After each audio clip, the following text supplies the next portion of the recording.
We rise for the Pledge of Allegiance. Pledge allegiance to the flag of the United States of America, and to the republic for which it stands, one nation, under God, indivisible, with liberty and justice for all.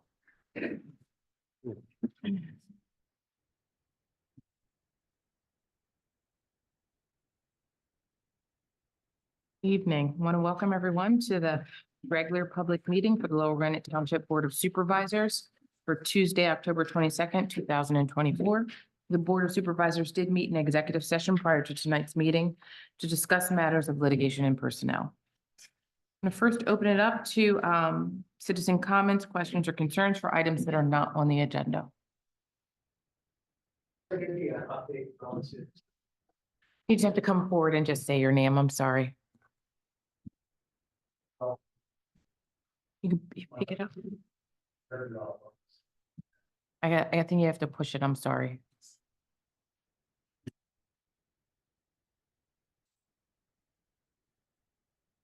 Working? Okay. Sure. Hi, Eric Rudolph, 537 Montgomery Road. I just was wondering if there was going to be an update relative to the Wissahickon Middle School chiller tonight. I think that we were just updated briefly by staff. I don't know if there's anything concretely that we can share at this moment. The only update we have is that the sound blanket was received by the school district and was installed, and they fired up the chiller today to see how it sounded. Kelly, our inspector, went out. She said it sounded better, but they're going to do a little bit more testing and everything. But today was the first time they fired it up. Okay, thank you for that. I'd like to make some comments then, and just to make sure we're all understanding what needs to be done. And first I wanted to recognize, I did listen to the recording from the September 24th meeting, and I really appreciate everybody's discussion and candor and commitment to get this solved. Okay. I do want to make sure we go back and understand what we're dealing with here and the timeline. I think that's one of the pieces. And I appreciate your commitment to make sure we were out there. But we also have to understand what exactly that means. As we had talked previously, the sound blanket was known not to be a solution. Okay. The first sound study made it look like a potential solution because it only found a 4 decibel issue. The second study, which was a repeat of the first study, came up with a very different answer. Okay. It was 3 times as bad. Okay. And even that is underestimated. And that's a big concern because we need this solution before next season. When you look at the timeline to organize a solution like this, it can be anywhere from 16 to 20 weeks. So I think when we look at a calendar, what that means is, what are we doing next week to start this? And I think that is a big question. And if we can't answer that question, what are we going to do to mitigate the issues if we run into the next season? Okay, because we've already gone through a season that we didn't expect to. And it is really untenable. And it's not just untenable. One correction I'd like to make, it is really bad for us, okay, living back there. It's not good for our property values. It's not good for my sanity and my neighbor's sanity when you're trying to sit out on the porch, okay? Tonight I leave, the sound is still there. It's still on the porch. There is no appreciable difference. Is there any appreciable difference? Okay, we live there every day. Yes. And we've been around there. I can walk you around a video Irene wanted to share with you all. And technically, there is a difference. A sound blanket does do something. It alleviates 3 to 5 decibels of noise. The problem is much larger than that. The last sound study said it's 12 decibels, and it's still underestimating it. I have proof of that. I'm happy to share it with you. Okay. But we have a problem that's more on the order of 20 decibels. And when you look at sound studies, this is not what professionals do when they address an issue like this. There's known ways of solving these problems that require no sound study. What they need is a performance specification from the chiller provider. They need to understand the area where the local codes are for noise abatement, and they design and install a solution. I can send you a link to the companies that do that, and they'll walk you through that process. But that's the kind of stuff we have to be thinking about, I think, at this time, to really have us all, get past this. Nobody likes, walking and having this conversation, but we have to. Is there any questions there? Will we know after the next few days whether sound level violates our ordinance?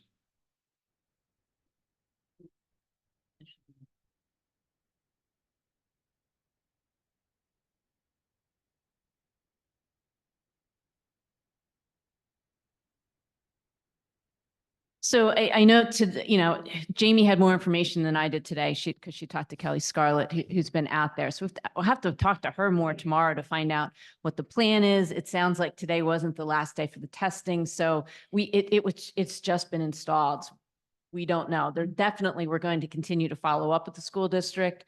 We have to find out what their readings are, what their intentions are now. It's just been too soon. We don't have this information. Okay, that's fine. So I think from our perspective, right, there's ordinances in the township that address noise. If it violates our ordinance, we'll continue to work to try to solve the problem. Right. And if it doesn't, I'm not really sure where that leaves us, but I think ultimately the answer is let us get some information. My understanding, it was just installed today.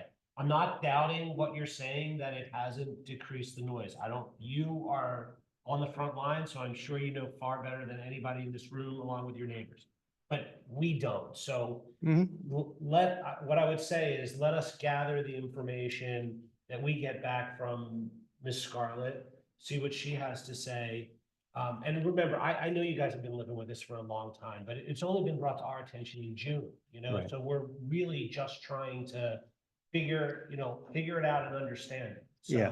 I understand that you've done a lot of research and have a lot of information, but we don't. I appreciate that. And when I spoke with you last time, and I do want to thank you for your empathy. I want to thank you for your thoughts on mitigation, of the issues and stuff like that. And I know that you guys are new in these positions. The reality is there's some real things here. Okay. We had a permit that was filed in 2018. Okay. In this building. Okay. And that's the root cause of the whole thing.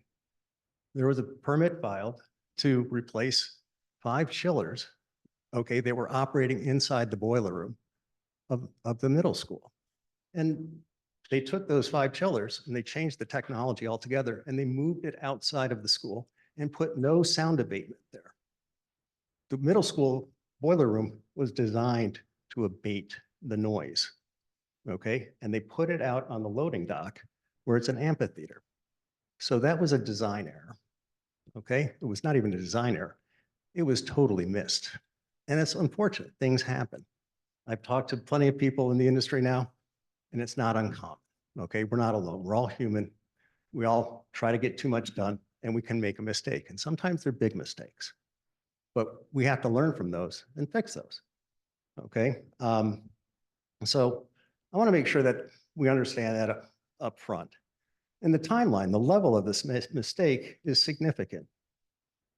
In the building permit, there's a performance specification that was submitted with this chiller. That performance specification clearly outlines the load and decibel output of these chillers. And this chiller has an output level of 107 decibels. Those are just numbers, okay? The tolerance around those numbers is around 3 decibels dBA.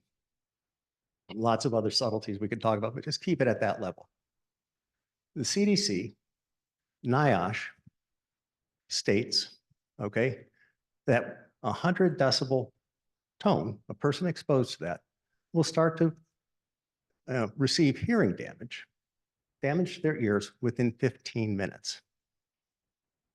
Okay. This is at the middle school. Children are playing around this all the time. When I was a kid, we would do stupid things. Who could hold on to the electric fence? Where are you going to hide that nobody's going to look for you? Okay. And we have a real safety issue there. This area is not segregated and it is not signed, i.e. it doesn't have a sign that OSHA requires that says, hey, this is a loud noise thing. You should wear hearing protection. That's for a grown-up. There's nothing like that for a kid. So this really can't wait. We're exposed as a community. We have a risk right there.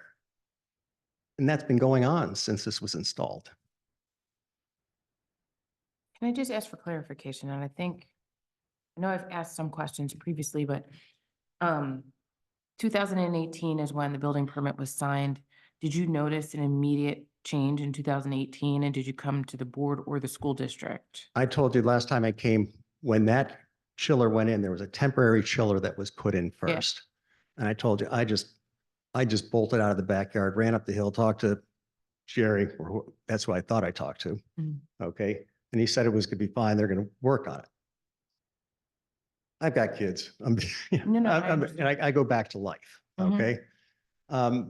And the season there, by the time it got started, I can't recall exactly, but I know the next year there were 2 dead years. It was COVID. Okay. The school was closed. Okay. And then the unit opens up again in 2020 and the emails fly. Okay. About the noise coming from this. And we've covered that already. So around 2020, Yeah. you reached out to the school board at that time? No, we didn't think to. Okay. We kept going to the school district and they kept telling us they were going to fix it. Okay. Okay. That's what we were doing. Okay. You know, these other thoughts come up when you have more time. I'm retired now. I got time. Okay. And I've looked into this and I've dealt with stuff like this and it's kind of an important thing. Okay. I can appreciate that. I just wanted to also ask you, you're going to continue your outreach and communication with the school board and the school district? Yes. I'm assuming, okay. Yeah, I'll be following up with the school board. It's a very difficult way to do it. Okay. As far as being able to do that, I write emails, you know, send them. Well, the school district as well. I mean. That's what I'm doing. Yes. Yeah. Yeah.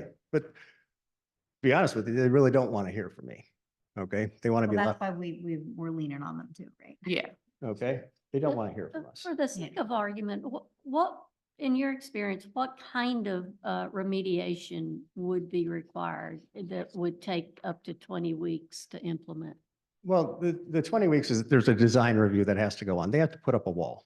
Okay. And that wall is made of absorptive material. Okay. That's going to, you know, absorb sound. And it's going to have certain structural integrity when you're worried about winds and stuff like that, that you guys deal with all the time. Okay. And then they're going to have to be worried about airflow. Okay. They're going to put walls around a chiller. How are they going to make sure they have the necessary incoming air and outgoing air to make sure that chiller runs properly? And so that's one of the front end things. And they can't really design and get the materials in and install them until they go through those first steps. There's no way to move the chillers back into the space they were in before? No, because they changed the style of the chiller. It's just physically, it's one chiller instead of 5 little ones. These 5 little ones would be the size of this podium. Okay. And their output would be about maybe 70 decibels, maybe 80 decibels. And instead now you have something that would span this room. Okay. That puts out 107 decibels. Actually, it's 110. And then when I say 110, that bothers me because that 15 minutes just gets cut down to 7 minutes of exposure time. Yeah. Okay. So what I'm getting at, it's not a trivial fix for the problem. It's not, to mitigate it, there's some trivial things you can do. Okay. You can go to the Granger catalog, which is an industrial catalog like on Amazon.com, and you can order sound absorption mats. Okay. I think they're like $500, you know, each for a 4-foot by 12-foot section. And you can line the existing cage. I did that design and I sent it to the school and they did not do anything with that. You could go to Johnson Controls. The unit that was bought had a sound level control of 0, okay? Other than a variable speed drive that was put on it. It's right in the catalog. And if you pull out, you know, Johnson Controls brochure on their devices, they know they have a noisy device. And they have lots of options to make that more applicable for critical areas, which they would assign as non-industrial. I think we're residential. I don't think we're industrial. And none of those options are applied, okay, to the chiller that was bought. So that's another one. Johnson Controls can retrofit that, okay, to reduce, I think, a total of maybe 7 decibels. But there's still more. You know, you have to put layers, of solution on this. You have to do walls, and it's best to try to control the noise right at the source. So, does that make sense? Is that clear? Or, Yeah, I'm just trying to understand if this blanket doesn't work, what's the plan? It sounds like, our staff is talking to the school administration and trying to figure this out. as an engineer, and when you're designing something and you're wanting to avoid liability, you can't ever do better than your paperwork. And the paperwork on this sound blanket says 3 to 5 decibels. Okay, that's it. You can't expect to get better than 3 to 5. Well, you might, decibels. but after a freeze thaw, after 2 years of being out in the sun, after going through preventive maintenance of winterizing and non-winterizing, has it been put on right? There's just lots of variables that occur that have to be taken into consideration to know that you have a safe system. Again, I'm just trying to give you my experience and practical stuff. We should solve this problem right the first time. We got into this because it was a rush. That permit hit this building on July 2nd. It was signed on July 3rd.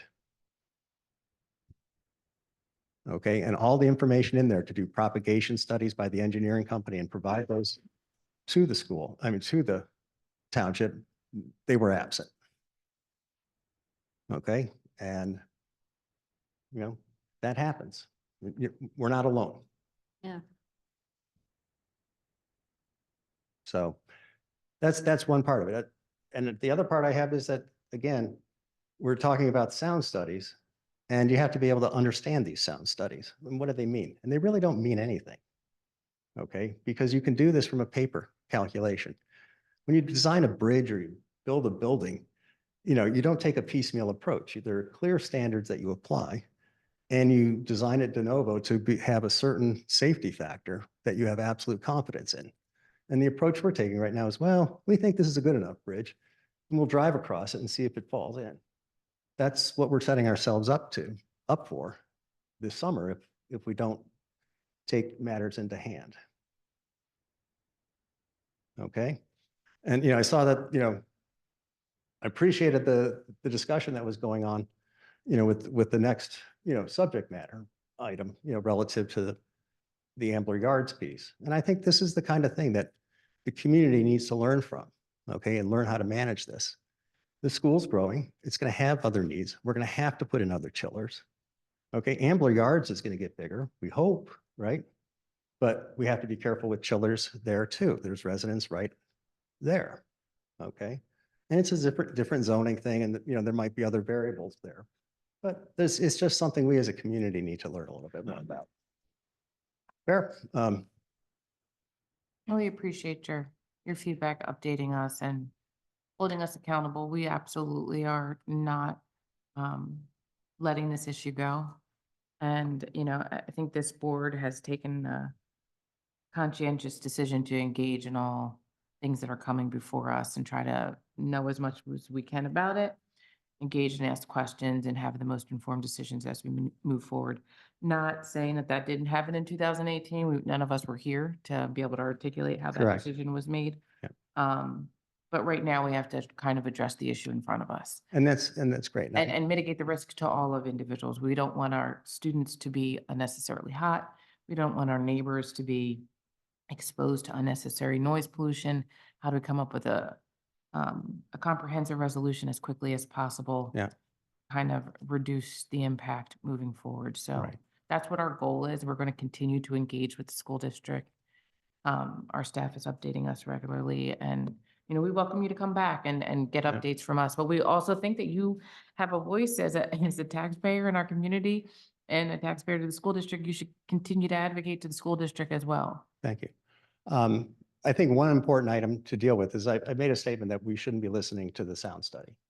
Okay, that's not a bold statement. To me, it's this little graphic here. I can send you the video link, but this is a company that puts in noise abatement, and they have specials for air-cooled chillers. They're doing great right now with the whole tech boom and big data, because the centers that manage data consume tons of energy, and they're annoying their neighbors tremendously. And it's relevant here because it shows you what you need. And what you need, okay, is the performance specification associated with your chiller, and then an idea of the environment that it's operating within. That's the input they need. It's so, this is, something to think about. I'd ask you that we do have levers, and I think we shouldn't be afraid to use them. Okay, sometimes the teams need to get moved. They need to be motivated. And while we have a little fine, we have a long period of time associated with that fine. And it's a significant amount of money in one context. I don't know how it gets applied, but we need to help people understand the priority. Okay, and a $300 fine a day when we're looking at heating cooling seasons now that are 6 months. Okay, and something that's been protracted for over 4 years is a significant issue, if that's the right way to read it. I don't know if it is. Okay. And then the other part is, if we're doing anything, I'm happy to help. Okay, whether you need direction or inputs, okay, I'm happy to do that. The sound study is a perfect example, because in their own sound study, I found it interesting that they called our ordinance archaic. Okay, and I appreciated your help, Jamie, when we read through it, because in looking at how they interpreted it, it didn't make sense to me. Okay, we have 8 octave bands. That's clear. That makes absolute sense to me, because you're segregating the sound and you're identifying where it's low tones and the distance they go, and high tones and the distance they go, and how annoying they might be. And so that's nothing. That's a good thing. Okay, but then at the same time, you go through the data and they're manipulating data because of background noise to subtract that. Our ordinance no definition for background noise is associated in our ordinance. Okay, and how that's handled. And we don't know how that was dealt. There would be questions around the assessment of daytime noise limits. Okay, that seems off. Okay. No, I think we have a good comprehensive idea that we do have a significant number of zoning ordinances and ordinances in general that we need to update. And I think that has been recently added to the list. I'm not, my question, I'm not saying the ordinances needs to be updated. No, I believe it does. People need to follow it. Okay, they need to speak in those terms. Yeah. We can't have somebody telling us creating an ordinance in a report. No, Okay, I by appreciate deducting background noise. Okay, or talking in dBA, okay, versus decibel per octave band. That's confusing, okay, if you're trying to manage that, and that's what we got.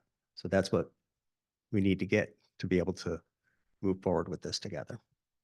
Okay, Appreciate that. but again, thank you, everybody. Thank you so Thank much, Mr. Riddle. Any additional comments? You just need to state your name and address.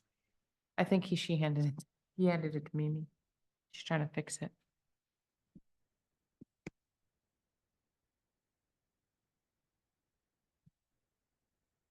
Thank you. My name is Nick Militello. I live on Montgomery Road, 613. So I just wanted to share the experience. I'm going to keep it. I appreciate your time, and I want to thank you for putting a little bit of pressure on the district. They did put up the blankets, and it did make a slight difference. So I wanted to create a comparison. So, in the summer or the fall when the leaf blowers are going, well, prior to the sound blankets, the leaf blower was 2 houses, maybe 3 houses away. Now that leaf blower is now about 8 houses away. It's quieter, but it's nonstop. It's droning. It starts about 6 in the morning and doesn't end till about 9 at night. And we're in October when it's cooler. Now, today was a warmer day in October, but that droning sound is nonstop. It is 12, 14 hours a day. So my concern above and beyond, even if they get the decibels down to the code limit, it is a tone that resonates. It's like a dripping faucet that ends. You're just waiting for it to happen. It starts to grate on you. So I appreciate your concern. I just wanted to give a little bit of clarity on what it sounds like. Now, I am in a better position than Mr. Rudolph and other neighbors Where the position of the chiller is it's in two corners of the building. The front building and the side create a V. So it's an amphitheater that amplifies the sound towards his house. I'm telling you, my experience, which is much nicer than his experience, and I'm frustrated. I did not go to complain a while ago to the school board because I had heard that other people were addressing it and they said they were dealing with it. Unfortunately, this is not the first time things happen. People add things, change things, build things, and there are unforeseen consequences. I was talking to a neighbor recently, and on, I think it's Brookside Road, there is a wash that comes down from a tributary that created flooding. That flooding was created accidentally, but it was a consequence of building the elementary school and all the additional impervious surfaces that were put on. Now it's the responsibility of the district to say, okay, this is unforeseen, might have been foreseen, it might have been, but now they have to deal with it. And it is an expense. And I do appreciate that these things are an expense, but one of the neighbors who had talked to the school district got the response, this $12,000 blanket is taking away from our children's education. That was their response to one of our neighbors. She had that. I was like, okay, I appreciate that. And I understand money is an issue. You should have done it right the first time is my thought process. But I just wanted to share with you the comparison of the leaf blower, because I think that is something that we all can appreciate. And on a Saturday, which sometimes the school is open just for different events, or during the summer, when we didn't think the school was open at all, it was on every day. Every day. And it was running at a much worse capacity. That was a leaf blower in my neighbor's yard. And again, Mr. Rudolph and those immediate neighbors had it worse. Thank you very much. I do appreciate your time, so I don't want to take any more up. Thank Thank you so much. Thank you.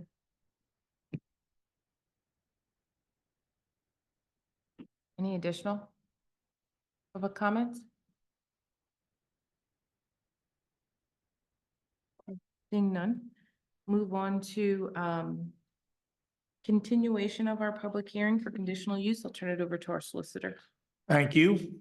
On September 24, 2024, the board conducted a public hearing to consider a conditional use application filed by AY Commercial LP for the property located at 300 Brookside Avenue and known as Ambler Yards.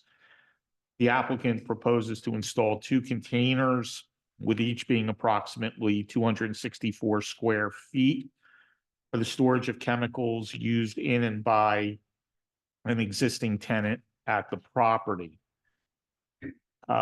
It's fair to say that at the last hearing, the board had some additional questions and concerns, and the applicant has graciously agreed to return this evening, hopefully to answer those questions and concerns. Before we get to that point, however, there are some additional township exhibits that I'd like to enter into the record. Exhibit T7 is a township fire marshal memorandum dated September 30, 2024. Exhibit T8 is a supplementary memorandum from the fire marshal dated October 15, 2024. Exhibit T9 is a letter from the township building inspector dated October 7, 2024.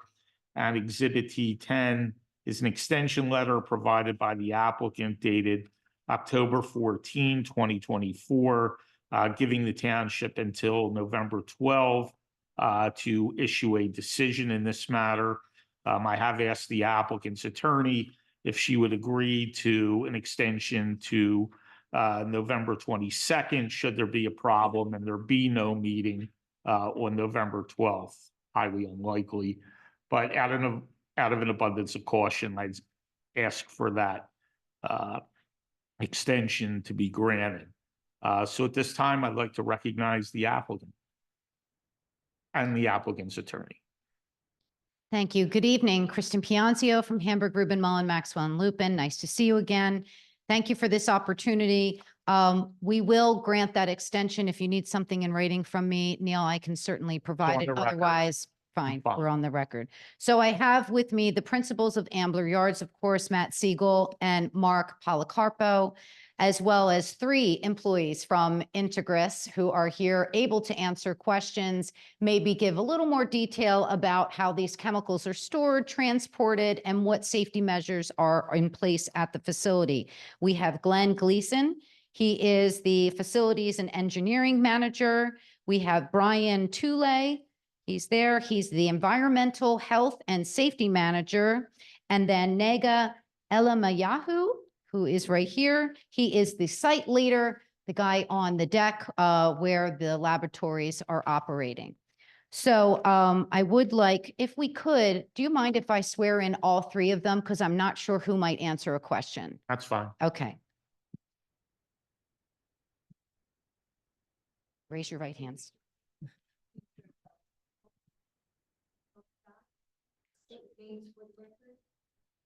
Please.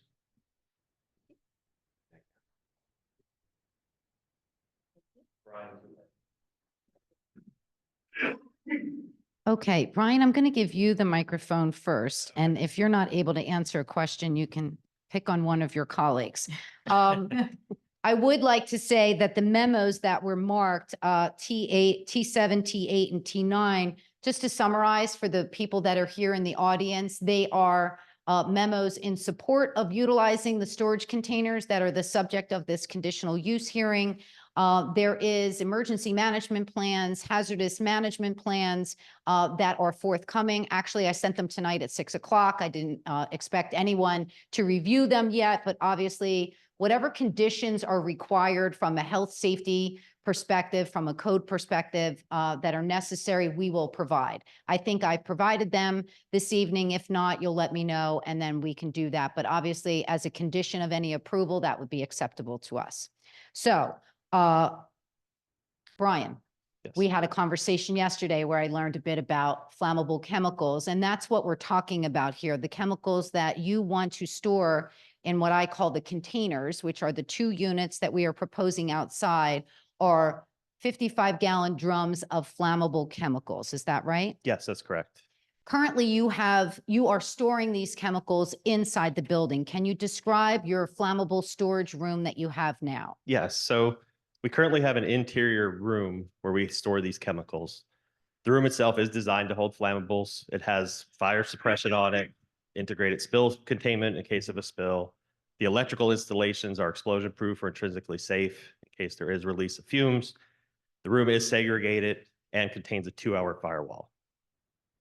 There's actually a drain system around the perimeter of the building. Is that right? It's integrated into the warehouse itself. Could you explain how that works? Yeah, so throughout the warehouse, there is a trench system where it is designed to contain the entire volume of any spill or any contained chemicals from the warehouse, plus a certain amount of time, I'm not sure the number off the top of my head, for fire suppression systems. So if the sprinklers go out, the sprinkler water and chemicals are contained into that trench. And the trench has a plug, right? Yes, So- the trench is sealed, so it will hold everything there so that it would be contained until we could properly get it removed by appropriate personnel. Okay, we'll get to them in a minute. Okay.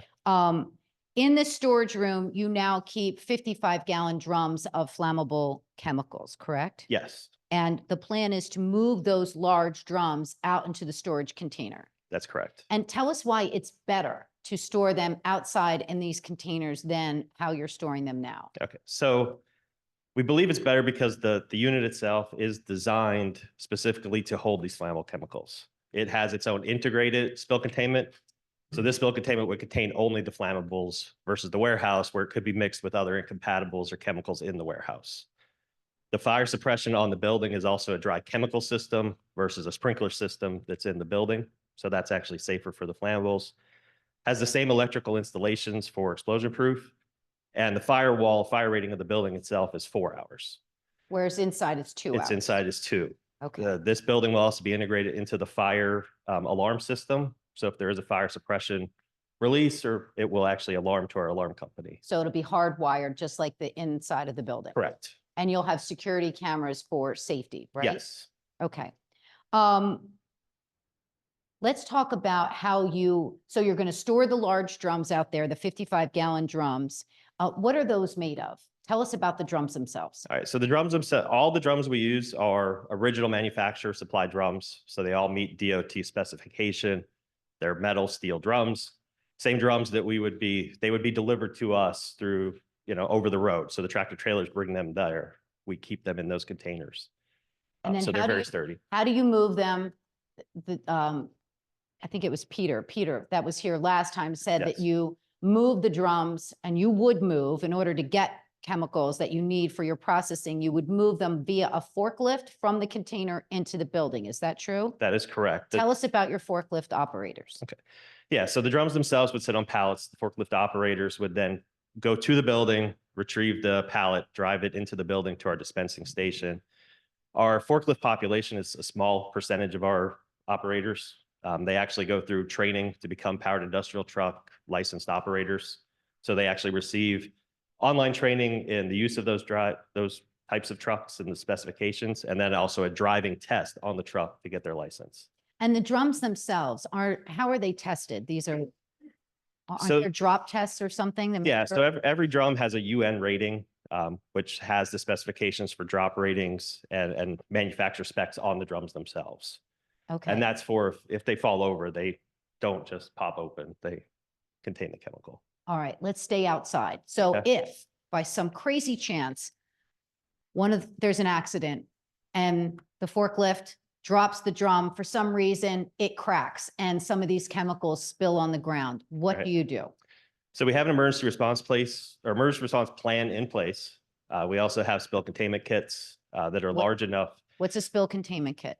It looks like a large yellow plastic drum. It's about a 95-gallon actual capacity to it with a screw-on lid. Inside of there are socks and pillows and other absorbents with a capacity greater than 55 gallons. So our people are trained to do incidental spill response where they could lay these spills, the spill socks pads there to contain the spill. The spill containment itself, then the lid actually flips over with some amount of containment. The leaking drum could be placed on it and the yellow part is put on top and screwed to contain the leaking drum. Okay. And the fear is fire, right? Is that the fallout of a spill? Yes, that would be our biggest concern. And if it's too big for these kits, then what do you do? Let's say So- a bunch of drums somehow crash from the tractor trailer, and what would you do in that case? So again, our people are trained for incidental spill response to contain and stop the spread of the spill. Beyond that, we are contracted with Clean Harbors to be our emergency response. They're a well-known company. They have a corporate contract with Integris. So we would call them and they would mobilize to the site to coordinate and do the larger cleanup. And that they're on call 24/7, right? Yes, 24/7. And you have a contract already with them in place, right? Correct. And do they know your facility? Yes. Clean Harbors is familiar with us.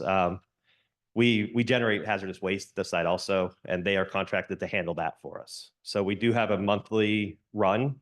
So there is a Clean Harbors rep on site monthly to pick that up. Quarterly, we do a lab pack where they take some of the smaller containers. And then our account rep multiple times a year will visit the site and be in contact with us. So they're familiar with your property and they're familiar with your chemicals and they're familiar with your operations. That's true, yes. Okay. So let's take the drum from the forklift inside the facility. How Okay. do you take what product you need out of the drum? So we have dispensing stations set up. So the drum is actually brought in, put into the dispensing station. At that point, we apply bonding grounding cables because when you're dispensing flammables, you need to have bonding grounding. What are they now? Bonding and grounding cables. Okay. So what it does is it provides an electrical path to ground because as you transfer or pump flammables, they can generate a static charge. So that ground will dissipate that. We then install a pump onto the drum itself. We bond from the drum to our flammable dispensing cans that are up to 5 gallons, and we pump into the can. Okay. And who does this pumping? Our operators, our trained chemists. And they're trained chemists. Yes, most of our staff there are trained chemists, many with PhDs. And they Many- could speak more to the population. I don't. Okay. Let's stay with the movement of Yes. the chemicals. So there's a fume hood. Yes, it is in a fume hood. Okay. And it's in that area where the trenching system is there, right? Correct. Yeah, dispensing is part of the warehouse with the trench. Okay. So you would take what you need into these 5-gallon containers Yes. and the drum goes back outside into the outdoor container. Is that true? If we were to seal it, it would go back out. Okay. Potentially, some do stay in the dispensing station, depending on their use. Okay.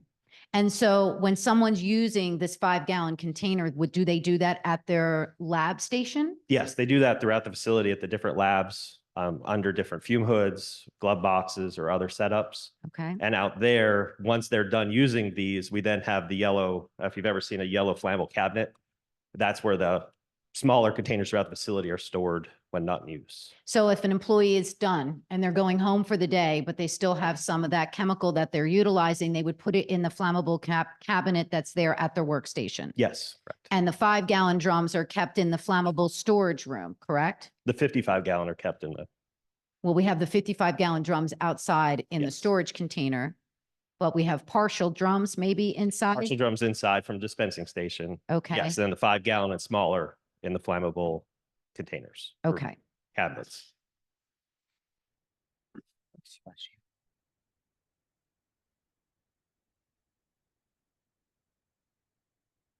You understand that there are certain hazardous management plans, emergency management plans, things that are required of you that you forwarded to me that I in turn forwarded to the township today. You understand that those plans and reports are necessary by the fire marshal and the building inspector, Yes. correct? Yes, I understand. And that. it's your intention and you agree that you will comply with all applicable codes relative to the storage of the chemicals at your facility? Yes. And yes. you've been there for how long? I joined Integris about a year ago. How last long has October. Integris been at Ambler Yards? 2017? 2017? Yes.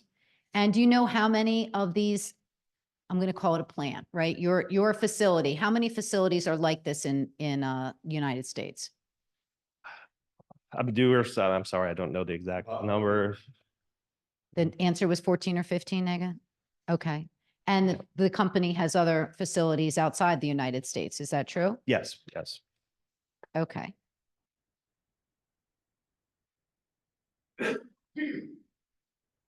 There are all the questions that I have. Anybody on the board have any questions? No, the only thing I'll say is that was really very helpful. And I thank you for coming and explaining that in that detail. Oh, thank you for hosting us. Yes. I just have a couple questions. I think you answered it, but I just want to make sure that I understand. So 55-gallon drums are outside and theoretically you're proposing they be outside in a container. And you'll get your 5-gallon storage drum that you'll transport for use. Just how often will you need to do that? Is it a daily thing? Is it a multiple times a day thing? I'd have to deflect to Nega. He's the operations. Okay, So it depends, Hands on right? the microphone. Go ahead. Sure. You said. So it depends, right? So if we do a lot more synthesis, yeah, we do daily. Sometimes we do 2 to 3 times, right? But the most important thing is what's left over need to be kept in flammable cabinet. okay. So it isn't something like where you're taking a month's worth out in that No, 5-gallon? no. It's more like daily or Yes. weekly or? Yes. Okay. yes. Just for clarity as it relates to, I know that you talked a little bit about this. It's integrated with your fire alarm system. The firewall is 4 hours. You're proposing cameras? Yes. You're Yes, proposing yes. cameras and security? Or just, could you just give a little bit more detail about the explicitness of the security? Like, is it going to be just cameras and an alarm? The facility, the container itself does not have an alarm for someone opening the doors, but they do have security cameras that you're going to install to keep an eye on them, is my understanding. Do I have? In the shed itself can be locked, right? So Yes. It has a locking system. Okay, So the shed will remain locked That's right. at all times unless somebody's coming in or out. That's- Okay. That'll be a condition of. Yes, it has a big overhead door. Okay. Mhm. I think that's all the questions that I had. I don't know if anybody else on the board had any? I have just some questions. Earlier you had stated that you believe it's better, just referring to the containers and the new procedures. Myself, I don't know anything about the containers, about the chemicals, about the procedures. But what I do know is that I'm up here with the responsibility to try to make sure that the township is as safe for the residents as I can do. So basically, all I can really ask is that that you guys develop these, new procedures and have these containers based on the most up-to-date safety requirements in your industry. Is that correct? Yes, sir. Yeah, they were designed per code and being installed to the building code. Okay, and so that's sort of kind of where I was going to last hearing. I just wanted to ask, how did you reach these conclusions? What did you guys do? Like, did you have monthly meetings? Did you speak to experts? Did you do research? I mean, I just wanted to hear that there was some grounded research, things that were taking place, because I don't know anything about these chemicals. So I can't give an opinion on a 5-gallon container with this or that. All I can do is really kind of hear your procedure. Okay. And that's really kind of what I wanted to know and learn about. So, I mean, Glenn may be able to speak to the actual project management of this. But again, typically, I mean, this unit itself, again, is a commercially available unit designed and built by a company that specializes in it. This wasn't a design of ours, this was theirs. So part of our capital approval process, it goes through multiple layers of review to ensure we're buying the correct things for what we're doing, including risk assessments and project sign-offs. Okay, so was this, I mean, a process that took a week? I mean, that's. I can't remember how many months it took, but Integris is always reviewing their EHS plans to look at opportunities for improvement. Environmental health and safety, I'm sorry. And this we felt lowers our risks by putting something in a container that is specifically designed for. So I want to say Integris as a whole, this was one project targeted for Ambler, and we have multiple projects throughout the company at different sites to reduce our risks. Okay, this is just really the most up-to-date safety procedures for these chemicals in Yes. your industry. That's correct. Okay. Yeah. Okay. Just one more question, I'm sorry. I know that we didn't get the safety plan yet, or maybe we just got it at 6. But just how often are you actually reviewing or inspecting your storage facilities, I guess, for adherence to safety standards? So, we do that a weekly inspection for how much we have. We also know exactly what we have. Sure. Sorry. Just try to hold it right here. So yes, so we do inspect those areas weekly, and we do safety inspection. Actually, the entire place every week. That is stored in our system called ETQ, which is accessible like to everybody. But yeah, this is something we do regularly, really. Okay. Appreciate that. No problem. Thank you. I have a clarification, I guess. So I'm a little surprised that you said you would be moving a 55-gallon drum up to several times a day. Well, I just find that curious because it looks like you would dispense enough to use, say, So- for a whole day or- Yes, so most of the time, the 5-gallon we dispense will be enough, right? There will be some reaction that we require you a lot more. In that case, we do multiple. But what's important is we don't leave any of our solvents outside. It needs to be locked in. We felt really it's like it's a safety standard. It's much better to put it outside than inside again. Yeah, I agree with that, actually. What I was finding curious, and I didn't know if I understood you correctly, is that you have denatured alcohol in a Yeah. 55-gallon drum. You need 10 gallons. You bring it in, you dispense 10 gallons, then you take it back out. That's And then right. at 2:00 in the afternoon, you need another 10 gallons. So you bring it back in. Is that what you're saying? Or you mean that you may have 5 different drums with different chemicals? Yeah, you can do that, right? So say, good point, denatured alcohol, right? So you need ethanol, you need 10 gallon. If you need 10 gallon, you will take just 10 gallon, right? If you need more, you would go get more. So yes, so what we're trying to do is not have any of excess solvent outside. Mhm. And instead for that to do it, we have a process in places. Scientists know exactly how much they need.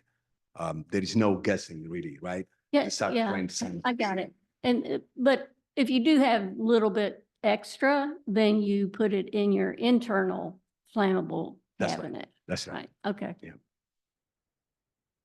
I think when our fire marshal is with us this evening, Al Comley, I just want to see if you had any questions or if there's anything that you wanted to bring up, Mr. Comley. Can we have him sworn in, please? Please raise your right hand. Please swear to the truth, the whole truth, and nothing but the truth, so help you God. I do. Please state your name for the record. Albert N. Conley Jr. It's like it is on the. Good evening. I've looked at this a number of times now, and I think what I've heard tonight pretty much aligns with my understanding of how the industry as a whole works with this. I think the key thing is a couple definitions. One is that these proposed buildings are going to be used for bulk storage that is currently inside the building. The positive is that we're taking that bulk storage now and moving it out of the building.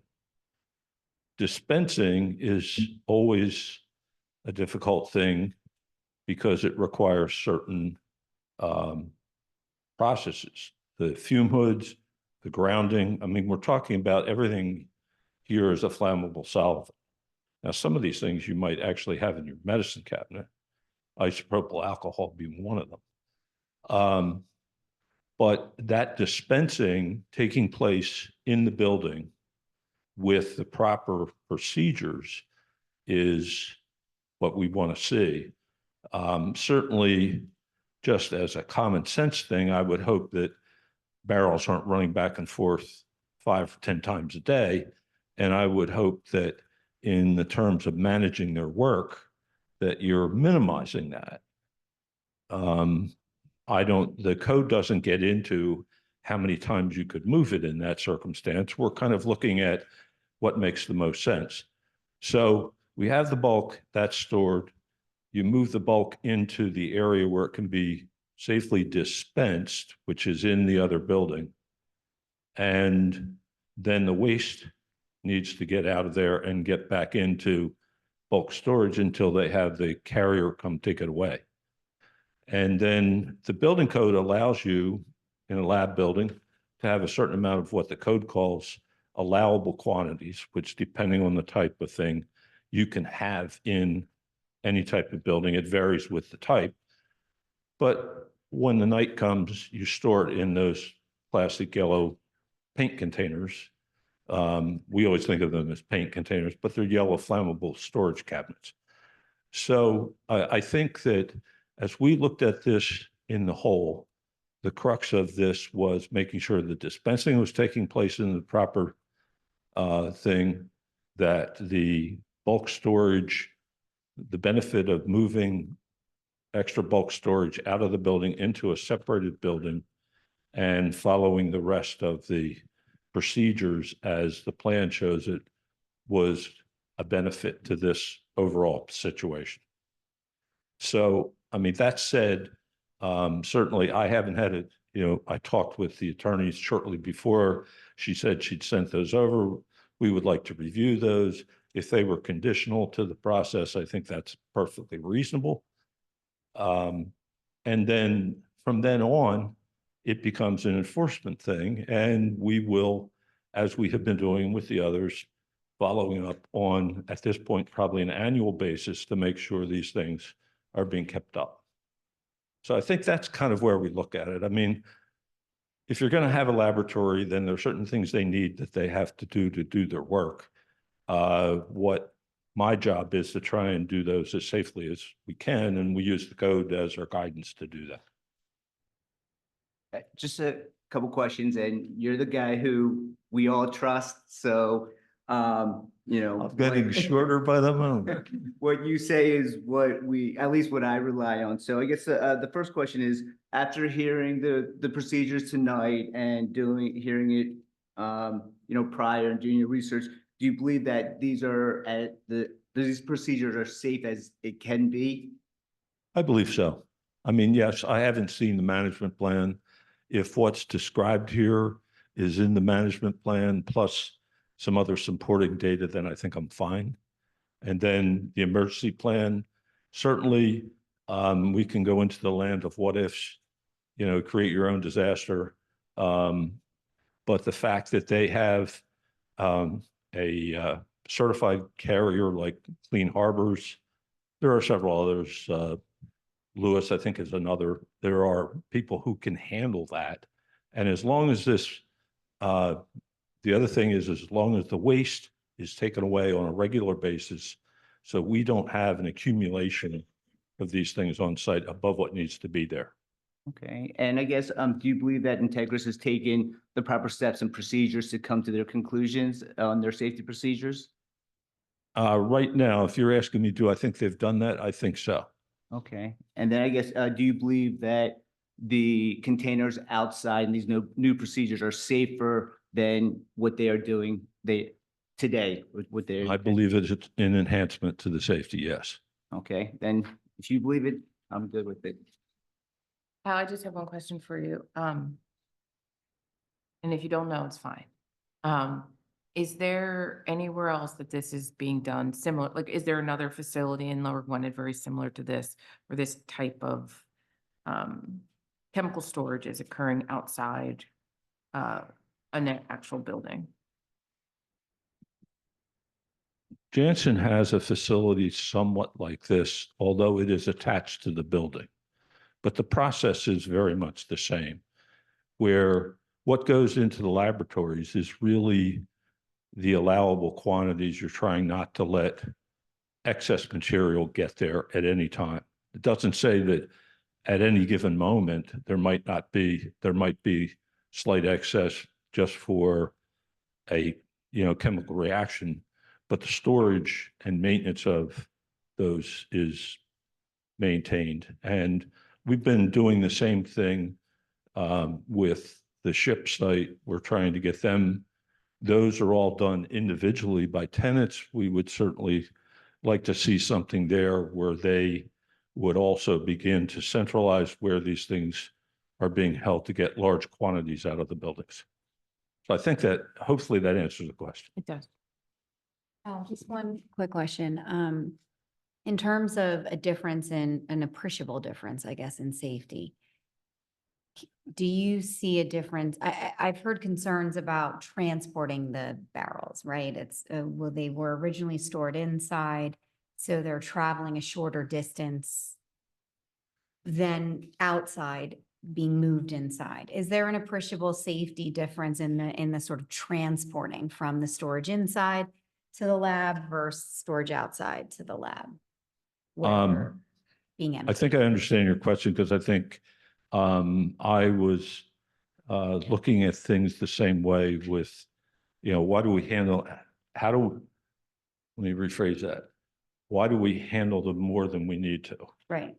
And I think that here, because you have bulk and then you have the facilities where you can do the dispensing, there has to be some movement back and forth.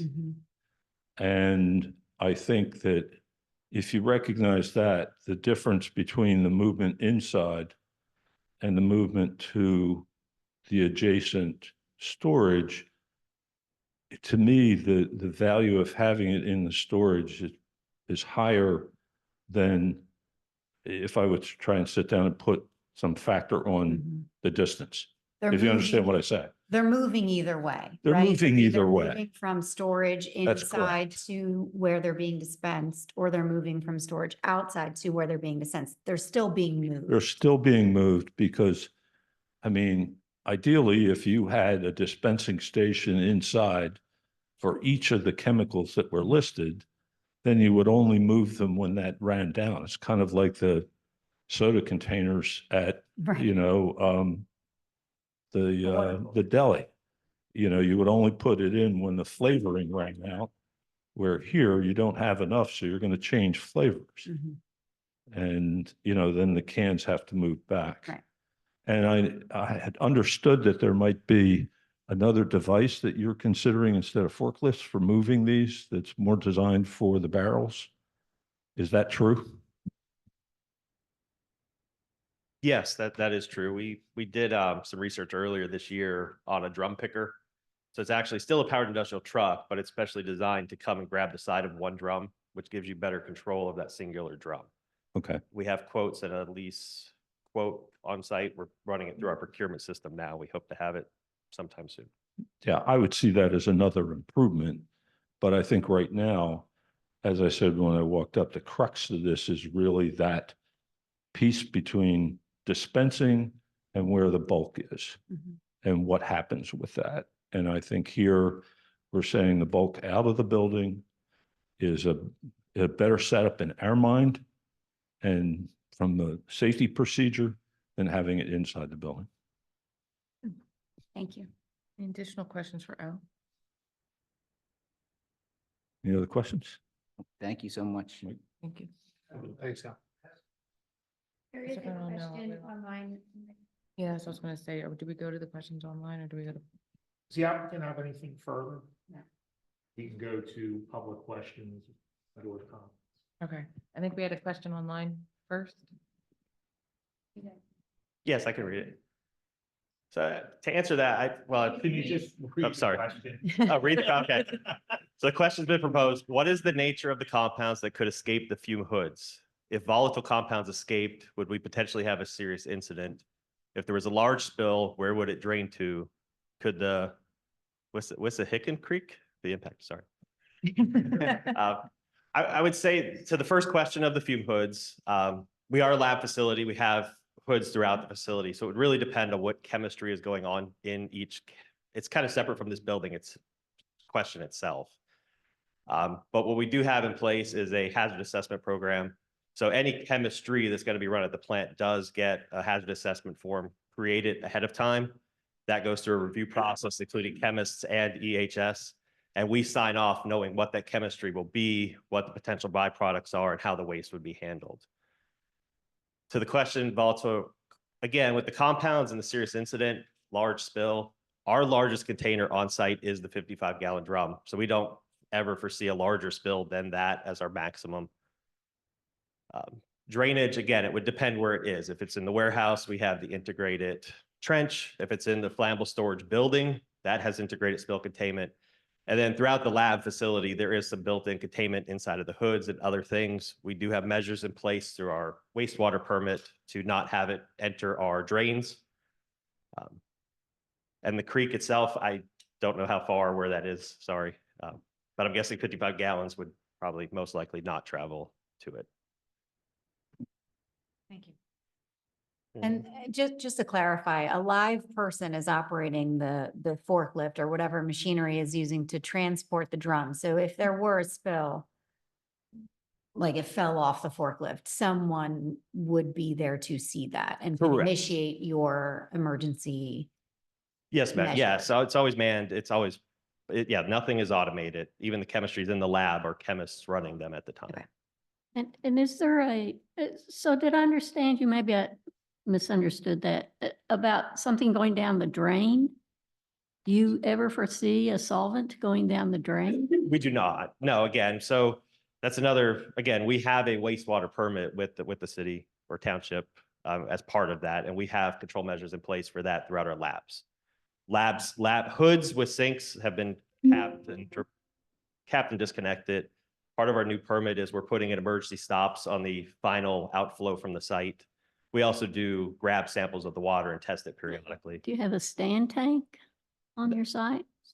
A retention tank? No, no, we don't. You don't need it?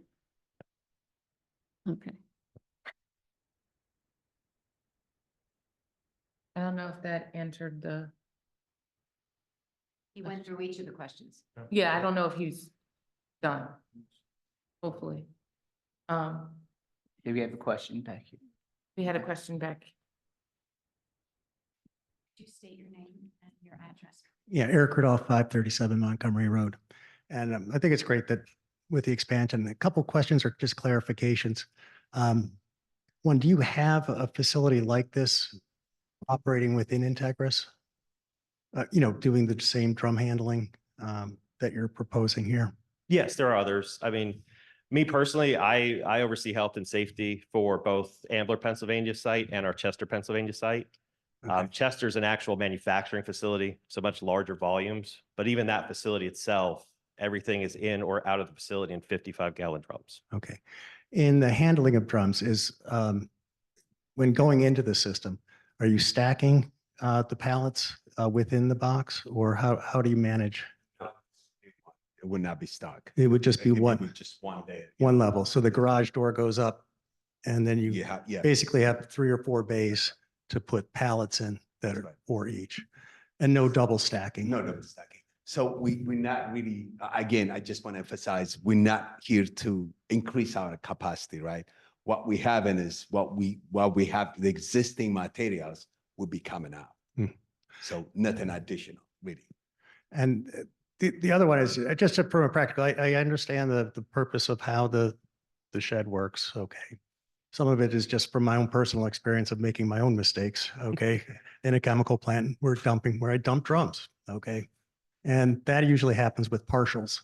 Okay. When you have different weights and different drums and maintaining balance. Okay. And you have different momentums. Correct. So when you're going to pull out, turn, whatever, the forklift's doing something at a certain force. Yes. And you have a lag with the liquids moving around in those. Have you done these paths, or is that a part of the path is to kind of understand? Do you have the least number of movements? Is it just a straight in and out of the building? No turns or anything like that? You want to start and go diagonal. We have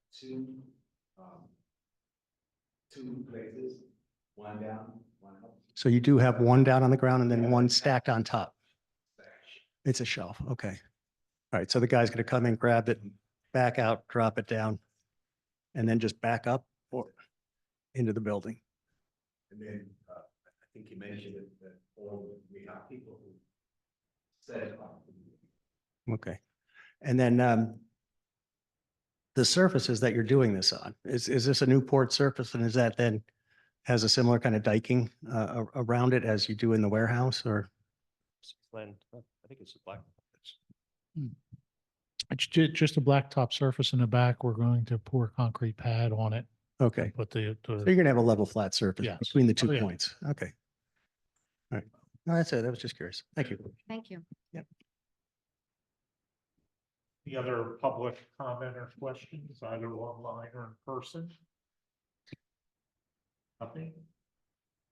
Any closing? Just ask to move all the exhibits onto the record, and thank you for indulging us and for this wild education that I get in this job. We ask that you look favorably upon our application. Thank you. Thank you. The board intends to make a decision that it's November 12th meeting. We can close the record. Thank you. Thank you. Thank you so much.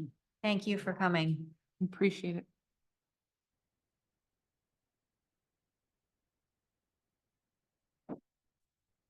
Hi, everyone. Oh my God. Agenda item 1 is 8:15. Give everybody a second if they want to leave as well. Okay. Well, anybody left in the room?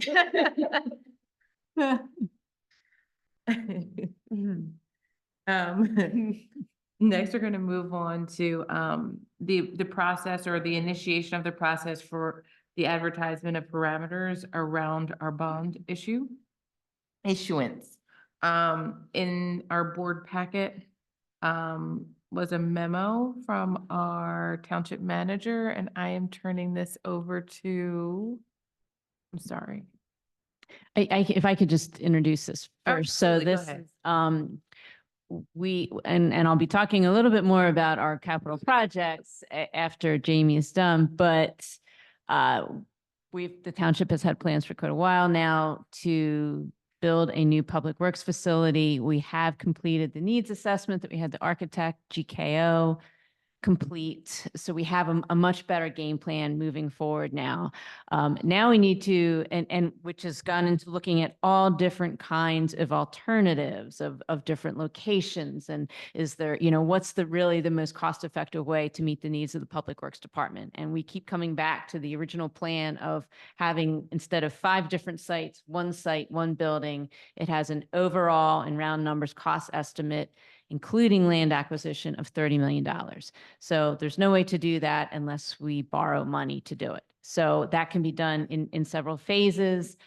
There's different advantages to breaking it down. It also aligns with what we are going to need in the coming year is money to acquire the land and to pay for design. And a project of that scale, the design is going to be very expensive. All of that is probably going to exceed $5 million, but is in somewhere in that neighborhood.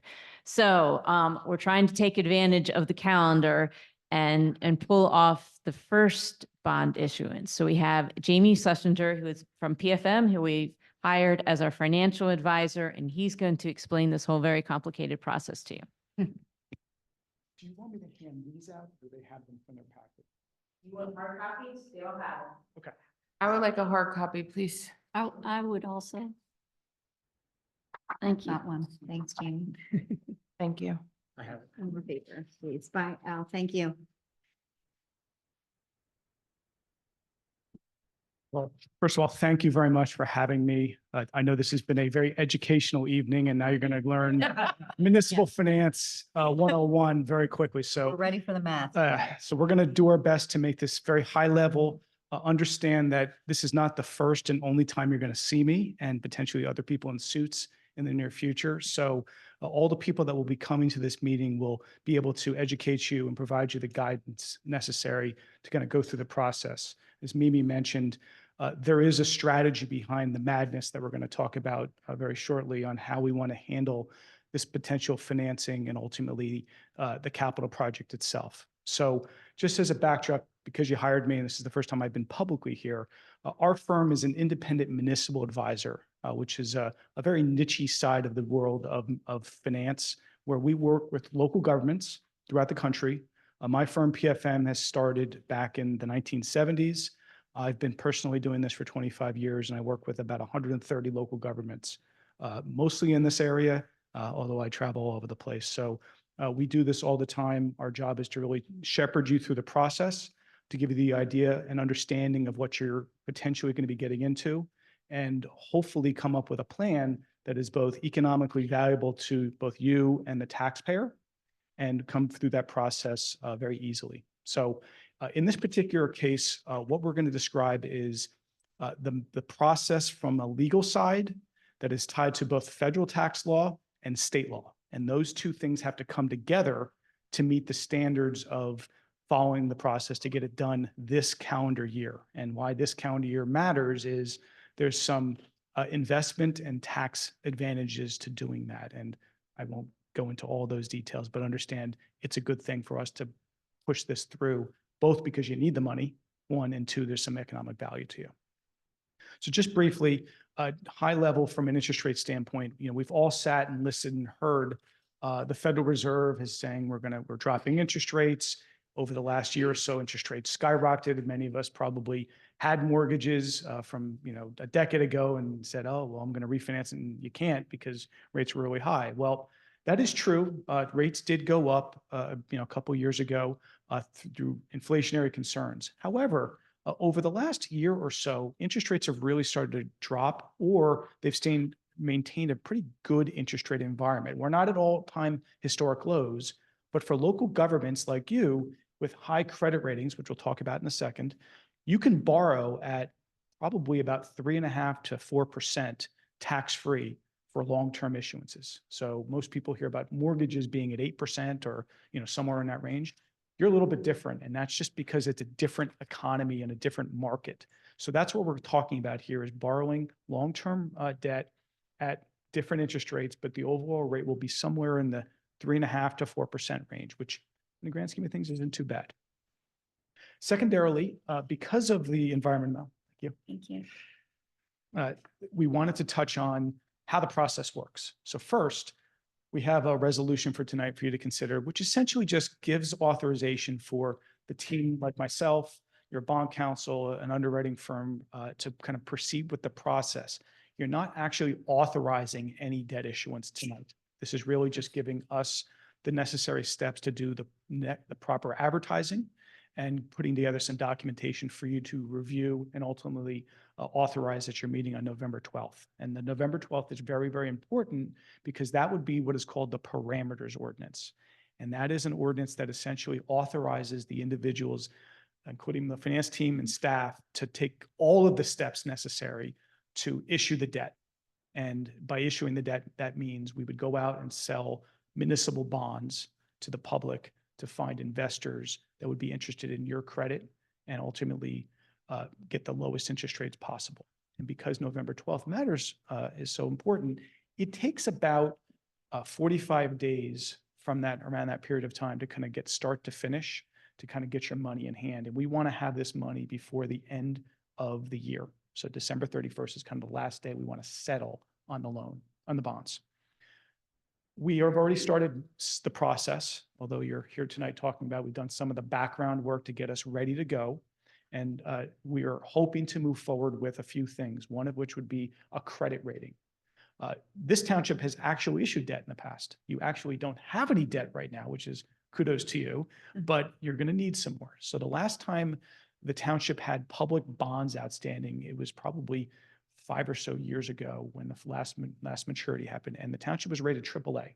So that is the highest credit rating you can be. We hope and intend to be in that same rating area when we go through the process.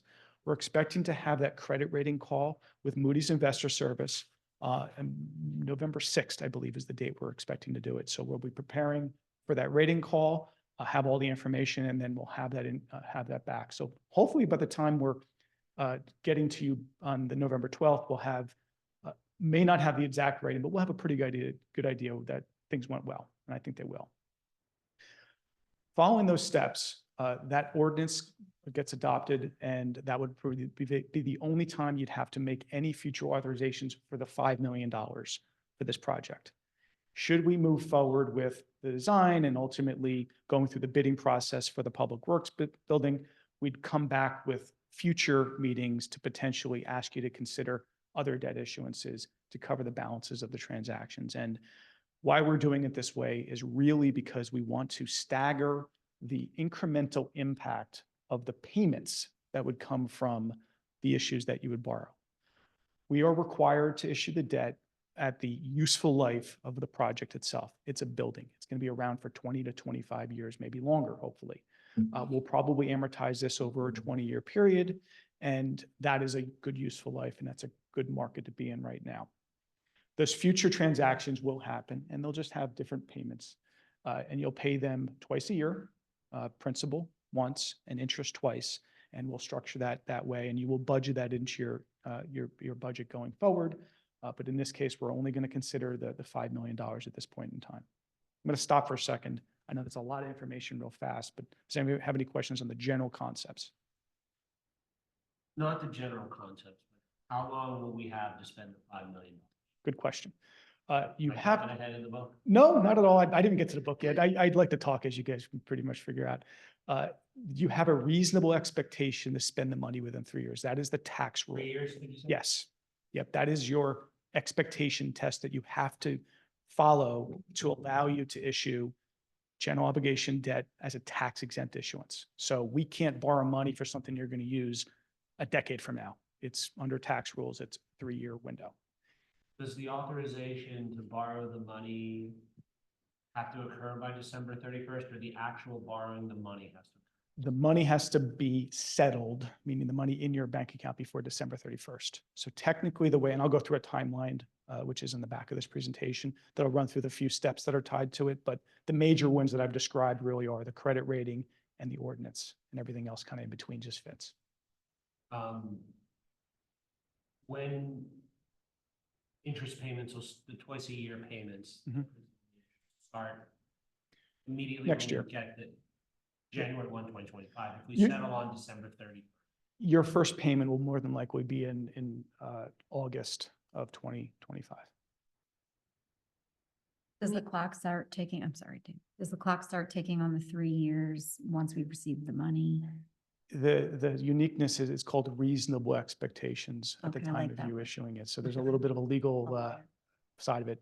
So if we were in a position where after 3 years, there's been delays, bottom not awesome. hurdles, things like that you run into, we'll have future conversations about what you could or could not do with the money. But there's certain rules under tax code that you have to follow to spend it. And what's important here, and I did not describe it just yet, and this is the kind of why we're doing the 5 million, is I mentioned earlier that the borrowing amount for 5 and the interest rate estimate between 3.5% and 4% is a very good interest rate. Well, right now, you can actually invest the money that you borrow at higher interest rates than you actually can finance in. So in this particular case, there's a small issuer exemption under IRS tax code for local governments like you, that if you borrow $5 million in a calendar year or less, you can take the proceeds of the debt, put it into the account that you would invest in, and use that for capital projects, of course. And if you can earn above the yield of the bonds.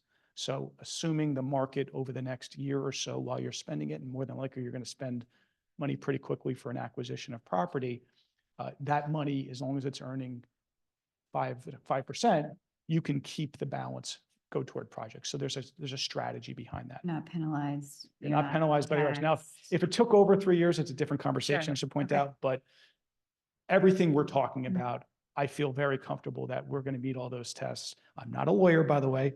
I play one on TV sometimes, but we know all the rules. So that's the high level. That's the way it would work. So I'm just going to run through a couple of pages here. I have Yes, one more question. sure, please. In the event that everything falls through, we've gotten this bond, but all the plans are awash. Yep. What happens then?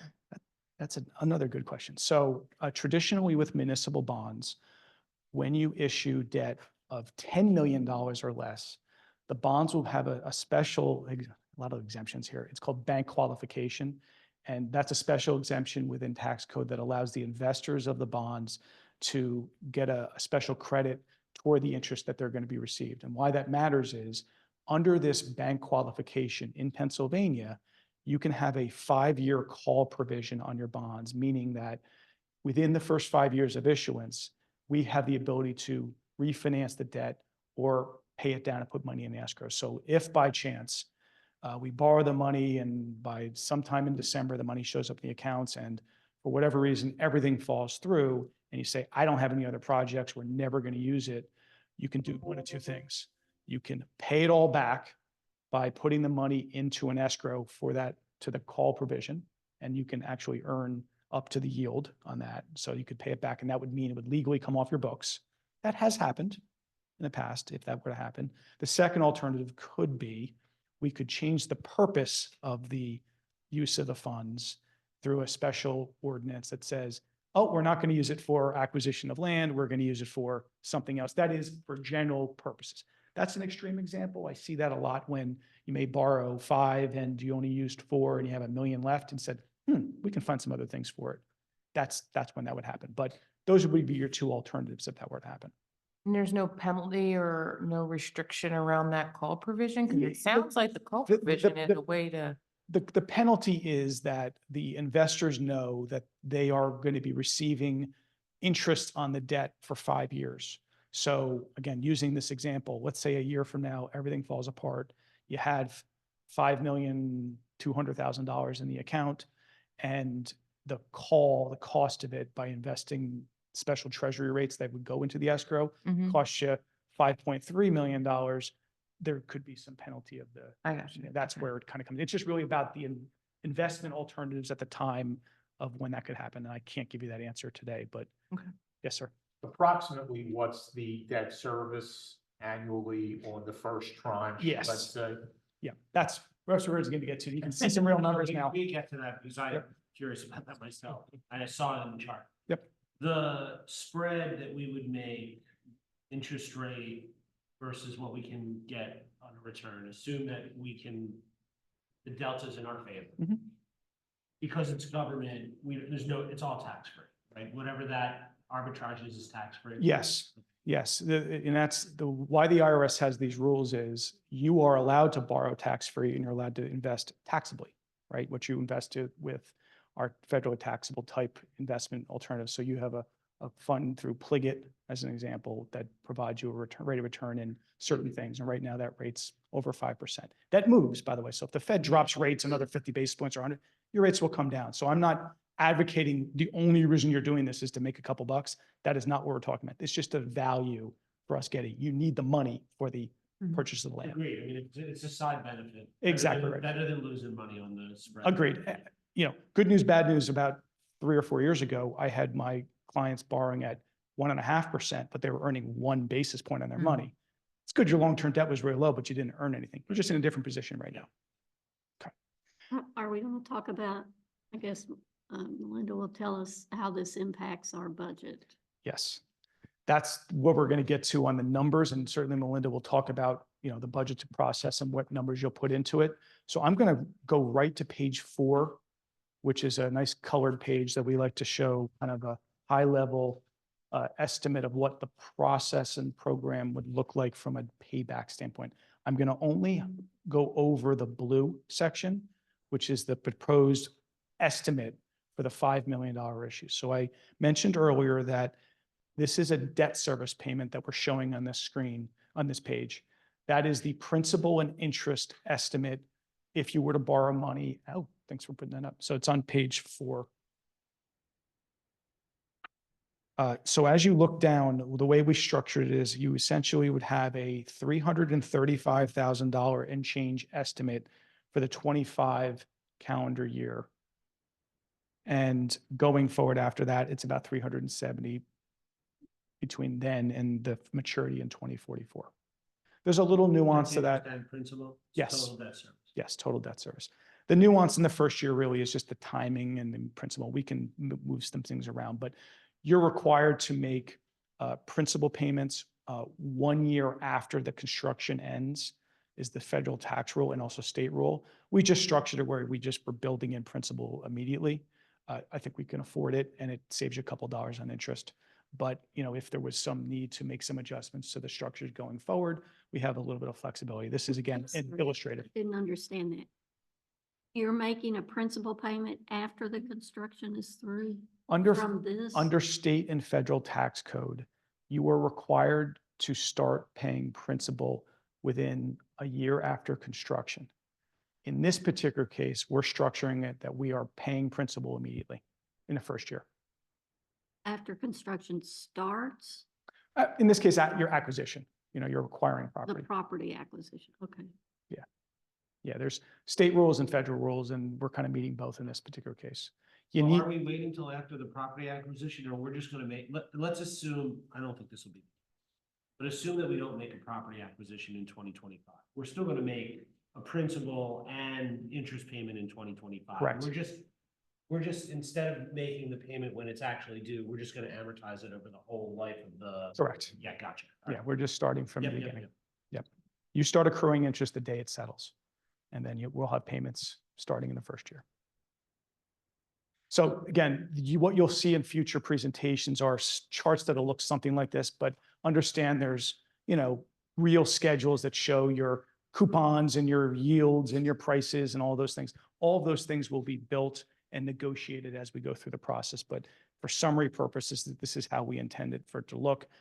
You know, when you can look at the other colored parts, this is the intention of if you were to borrow all of the funds, and please, I would note that there's a grant here as well. You'd have a approximately $2 million annual year payment that you'd have to pay for. One thing to point out, this project itself, since it's a public works facility, will be broken up between the general fund and the sewer fund because there's individuals working in both. So it'll be spread among multiple funds. So it would not all cover under your general fund. I mean, yes, but it's ultimately one pool of, I mean, it's just township money. It is I mean, township money. I agree with We you. only have one pool of township money. Yep. revenue sources, which Understood, is why. understood. But at the end of the day, Different things. we can have use the money. X in revenue each year from multiple sources. So we're gonna have to pay $2.1 million a year for a good chunk of time, regardless of the source. And I, not that, we are usually conservative in our estimates. I know these go out a few years and you can see here that the concept is being done over a 3-year period because I mentioned that phasing concept. So there's some fluff in here with interest rates. I hope by the time this is all done with real numbers, we'll be below these estimates. But I wanted to point out, we want to have you be prepared for some estimates for future budgets. Any other questions on the kind of this is again, just beginning stages and, future decisions that you all collectively make. And frankly, through the process that you'll go through with architects and engineers and bidding and everything else, hopefully additional grant funding will help change this plan, but this just gives you an idea what it looks like. We'll call this worst case scenario. What's that? Worst case. Prepare That's- for the worst, It's not expect the even, best. it's not even close to the worst case scenario. We're dealing with construction. Well, I was joking. of course, certainly I've seen, inflationary costs and things that are going up over the years. So it's certainly not abnormal. So if I understand the table at the top, we're proposing to borrow 3 tranches. Mhm. 1 year apart? That's still up in the air. It's really based on your timeline of how this construction would happen. We'll determine when we go to the market, when there's necessary cash flow needs for the projects itself. So it's possible we'll need money sometime. We need money sometime next year. Maybe we can wait. Those determinations we wanted to decide Okay, today. so Won't do the- we can go ahead and get the first tranche, buy the property, and then if things don't seem right for moving forward, at that point, we can just, continue to pay it back, but wait before we start building. Right. And some of that, it's why I would like to get started next year on the design too, because we have estimates based on very, very high level plans now. So as we start doing things, maybe we'll find some kind of obstacle there, or something happens in the economy, or, we've got a ways to go before we'd be ready for construction.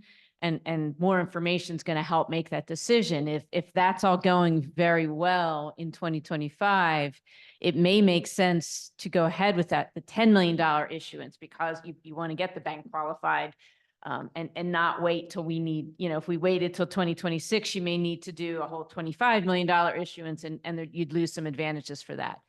It may be we start design and, it's going to be even more expensive, or we find some issues and we're just not comfortable with it. So we're not going to go and borrow if there seem to be too many question marks. We'd wait into 2026 and maybe it's longer than that. And, it's a very large project. Is the first tranche that we're considering sufficient to get us through that first step? Yes, for acquisition and design. Okay. And where I feel comfortable is because it is we have a lot of reserves. We don't have enough reserves to pay for all of that.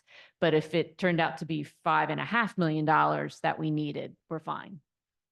Yes. Okay. Yeah, it just works out very well for a few reasons between the amount we're borrowing, the special exemptions and other things. And, fingers crossed first step will go well and we'll take it from there. So between the two, we think it's around $5 million. So if there's a little bit above that, we use reserves to fill that in. Okay. So I'm just going to take you to the next page. I touched on some of the timing, but I want to kind of hit the major process for this issuance itself. So although we've been, in the background for about 4 or 5 months now, obviously I'm here now. So tonight's meeting obviously is kind of asking you to move forward and have that resolution to kind of give us the next step to go. I've mentioned earlier, we're getting prepared to go through the credit rating process. Once we go through that credit rating, that's pretty much the first cost you'll incur. Once that credit rating occurs, you pay for the rating itself. So we're gonna get it done because we have to move forward at this point in time, given where we are. The next would be, you'd have to put some advertising in the Reporter 3 days in advance of your board meeting. Your bond counsel Overmeyer will do that on your behalf. make sure it meets all of the state laws that are tied to this debt issuance. And then again, we would come back with the parameters ordinance. One thing I want to point out for everybody, the amount we're going to put in the parameters ordinance is not 5 million, it'll be 6 million. And the amount of the interest rate will be 6%. And you heard me talking, we're going to borrow 5, we're going to have around 3.5. We need to have the maximum amounts because we have to follow state code to give us flexibility to make adjustments when we actually price the bonds. Understand, we won't go above the rules and staff will know where we are at the time. And finally, once we have all that done, our goal is to have a bond sale, i.e. lock in interest rates before Thanksgiving. Once that happens, we know what their interest rate will be, and then essentially 30 days later is when the money will be available in the accounts of the township, and then we'll meet that December 31st timeline. So this is a normal timeline. We're not rushing this in any way. This is just the process that we have to go through, and it does take a couple of meetings and conversations to go over it. So I know a lot here. Understand that you pay us as your fiduciary to work on your behalf, to understand all the rules and conditions. We work with your solicitor. He'll be handling things on from the township related matters. We have a special counsel that handle the tax side of things. And then we'll ultimately have a bond underwriter. We're going to use a firm called Stiefel Nichols. That is a well-known municipal underwriting shop that will be the people finding the investors once we go to market. So my firm will be negotiating all those interest rates with Stiefel and all the other necessary parts of the process. The team collectively will come together and have this process, happen over the next 30 to 45 days. So that's the highest level I can give you on this. I don't want to give you any, bond mathematical calculations, but understand it's kind of all built into this at this point in time. Thanks for the no math. I tried. We appreciate it. We appreciate it. Any other questions? Again, I will be back on your meeting on the 12th.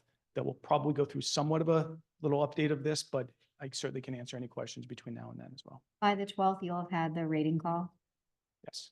Rating call is expected to be the 6th. and we won't know exactly the rating, but we'll We have a may- sense of how many questions. Depends how they fast ask. they'll get back to us because they have to go to committee. It's possible we'll have it before the meeting, but I'm not sure. Okay. Do you want to come in person? For what it's worth, I have 2 meetings that night, one in Berks County, why I'm missing home and Taylor Swift, and Oh. one here. Always so much fun. Yeah, no, you're definitely closer for what it's worth. But yeah, no, we're going to work it out. I just want to point out, you may notice on the front cover, there's lots of names from PFM. I work as a team with a number of individuals. I'm the main project manager. I happen to live in Montgomery County, and there's a lot of smart people that are working on this transaction. So sometimes you may not see me each time, but when likely you will. No, I was going to say Zoom is an option. Yeah, we can I may stare at take you. that, to be honest, but yeah. Outside of that, I have nothing else. Certainly, I know you have a resolution to think about. I'm not sure if it's at this point in time or. Yeah, it should have been, and I'm realizing that's why I've been scrambling here. So It's not a resolution. I emailed it to you, Jamie. I apologize. I was on vacation last week, so I got the resolution. That's why I did not come up with the funky language that's on the agenda. That was from the resolution. And then I saved it, Melinda, in the bonds folder, but not where Jamie would have pulled it for the packet. So it's now up on the screen. It's just one page. If you would consider it, this is from Obermeyer, the bond counsel. So just to be clear with our solicitor, because it's in the agenda as a resolution, there's no issue. No issue because it's It's listed. appropriately described. Okay, we just didn't have it. It just before wasn't in now. the packet, yeah. And I just described everything that's going to happen. And it's basically starting the process that Jamie just described. And then at the next meeting, Can you just email it to me, Jamie, really quick? I'm sorry. I can't read the screen.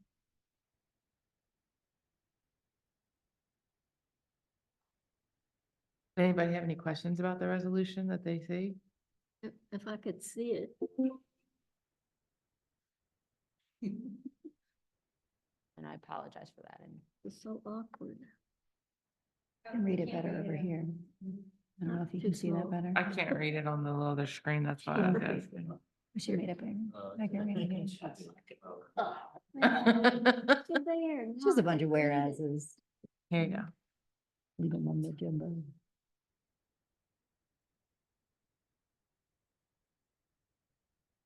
Can we forward it to Are you, you good Neil? with it, Neil? Have you seen it? I'll forward it to you. Seeing about half of it right. Okay. I'll forward it to you, Neil.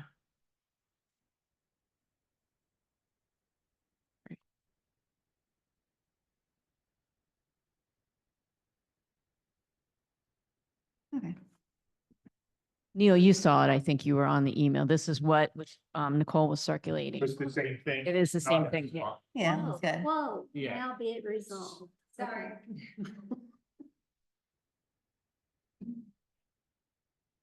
You need a motion.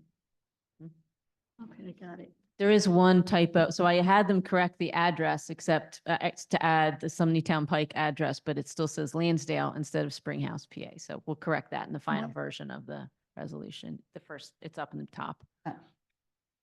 I caught it when it was up there. I just sent it to you all. And just understand that this resolution is really the move forward. The real ordinance that really authorizes moving forward with a debt issuance is the November 12th Yeah. ordinance. All this is really doing is kind of getting the team together and doing the advertisement that's for the meeting itself. Oh, it says 1201 Lansdale. Okay. Yeah, so that it's So just we're a just- Springhouse. But it also says lower one. It does.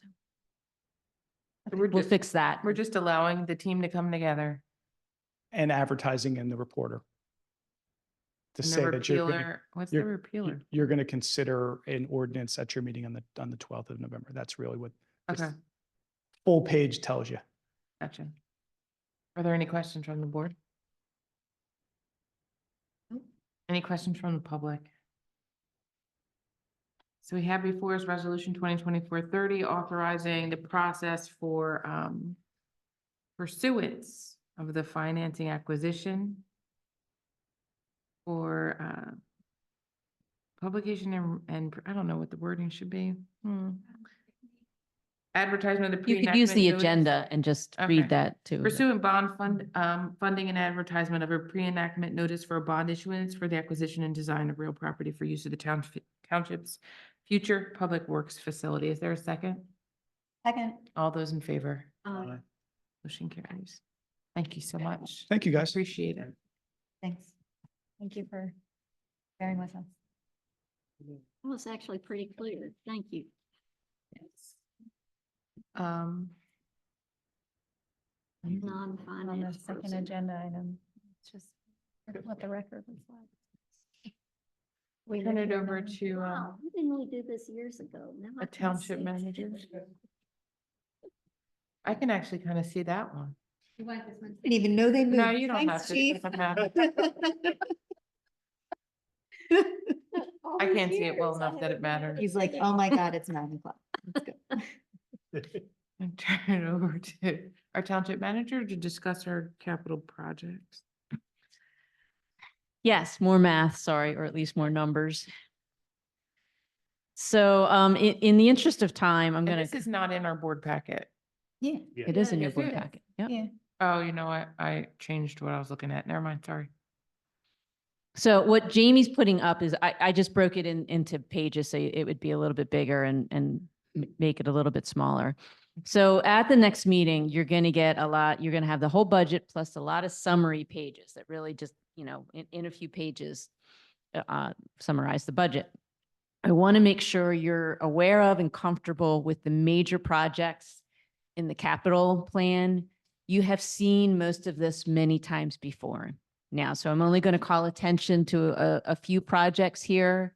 And then look at the grant status that was also in the packet, just to make sure that seems like the general game plan, if that's okay with you. So obviously for our buildings, the Public Works facility is far and away the largest project. You just spent You 15. don't say.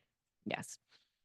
We are at a staff level taking a good look at our buildings. We're still need to build out a long-term capital plan. That's the one last piece to do for that. But we're identifying some more projects that need to be done. So that's what you see for the Penland Woods Community Building and to a lesser extent, other than the dollar amount for the Township Building. We included the roof replacement in this year's budget. The cost estimate was $75,000. The actual cost turned out to be $200,000. So we have not done that this year. Trying again for next year. To rebid it out? Yes, to do the project for 2025. So we didn't do it at all in 2024 once we got cost estimates. How did you get that number? It was in the 2024 budget. So this time last year, we had the roof in our capital budget 75,000. at 75,000. So I don't think we went out to bid for it. I think it was on CoStarz. They were looking for contractors to install a new roof and realized the price for the whole building was much more than originally We anticipated. didn't put it out to bid. We just saw through CoStarz. Correct. How much it was going to cost. Correct. Okay. Didn't think- No, it did not come before you. Like, we didn't reject bids or anything like that. Okay. It never even got that far because it was so much more. And what type? Sorry to get into the weeds here, but what type of roof costs 200,000? That's what I was gonna- Gold. It's made of gold, right? Just a direct replacement of what's there, the asphalt It's a shingles. lot of, there's It's a a lot of square hu- footage. I it's mean, a- it's- it's a big roof. It's a huge I roof know what it's like. I know what it costs to replace my roof. and it's reflashing all the, $200,000 doesn't seem out of hand for how much. it's how much reflashing, space we're talking yeah, about. reflashing all the corners. Every place two roofs come together, it has to be Okay. reflashed. I get it. Thanks, Fred. Okay. It should be part of- Are all the cost estimates like on this green section just based off like CoStar's estimates? Like the one that jumped out at me was and again, we can get into the weeds later, but like the card act, like the timing for locks on the Penland Woods Community Building, 40 It's grand. 40,000. I mean, are we talking about, and I apologize for missing the beginning of this conversation, but are we talking about, do we want to do these projects or? No, okay. I think it's just Because budget. and I had this conversation with the Public Works guys. If we're gonna build a $30 million public works facility, we gotta tighten our belts. Because we're gonna ask people to tighten theirs. And it's, this is why do we need a $40,000 card access reader for the Penland Wood. Penland Public? I've been in that building. Well, What's the reason is because individuals right now have to, our staff has to go out and Yeah. unlock it every single time someone would be utilizing. just- and then there's lock it gotta up be a at the end of cheaper the way day. to Why can't we just give people, so we're. Like gonna- you go to Home Depot and you get one of those keypads. But I Back guess off my the point dollar. is, somebody has to go out there to let them in, right? No, Unlock they it. they don't necessarily have to. I think that's the thing is right now, the way it's set up is someone physically has to be there. But if we did have this card access and we did have a more secure way for Yeah. Why maybe. can't we just do it with a key and a lock? Because, so Then that's someone where, needs- then you're paying people Yeah. every time Staff needs. the to Girl go. Scouts use the Penland Community Building, or an HOA has a community building, or someone has a party, birthday party there.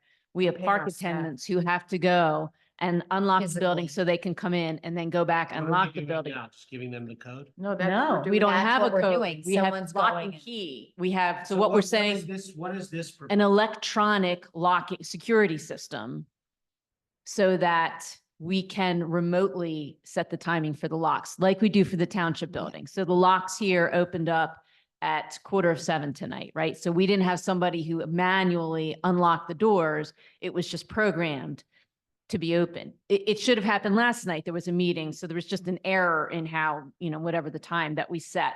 We want to, the proposal here, it's something that's been discussed for a while, and it is, you don't have to make a decision on this tonight, but I want to get these big things in front of you so that you can start looking at it. Like, this is what it costs to add an electronic system. We can go back if you want us to try and see if we can find a simpler one. I guess what I'd be looking for, do you still want us to look into an electronic security system so that we can have Like, time? I think it's not necessarily the same. I mean, and I understand why we're doing it because I believe I'm one of the squeaky wheels who's been advocating for making it easier for staff so that we don't physically need park attendants or public works to go and unlock the door. I know that that's me, guilty. But like, Which makes sense. It's going to make that, just to back you up, it makes that building more accessible. right. That we can do that. We can use, be using it more on the weekends then, because we don't have to worry about making sure there's staff when somebody has reserved that building. We could just program it so the locks would. Right. And with if the new that's- system, it's going to be more reliable for that the Right. locks to actually be open when it's supposed to be. And it'll be more secure.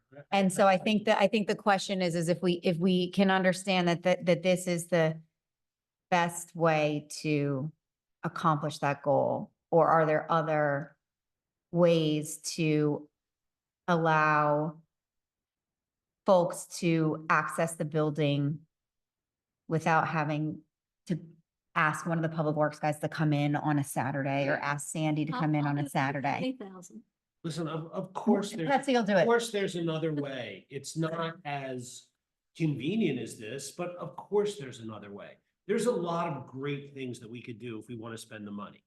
And all I'm saying is, if we're gonna spend $30 million on a public works building, I'm having a hard time $40,000 for this. And let me give you another way.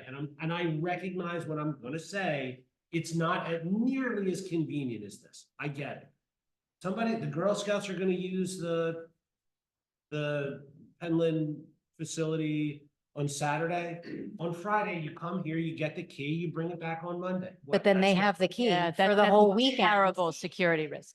Exactly. Yeah, We you are don't never want them to gonna- have I that. get that. What's in there? I've been in there. There's Well, something in there. They can access just our, gonna- we just put internet in there. We just put like, they can get access. internet, they can get free. We have Well, all they- kinds of supplies in there. Yeah. It's a safety We risk. don't want them in then. the.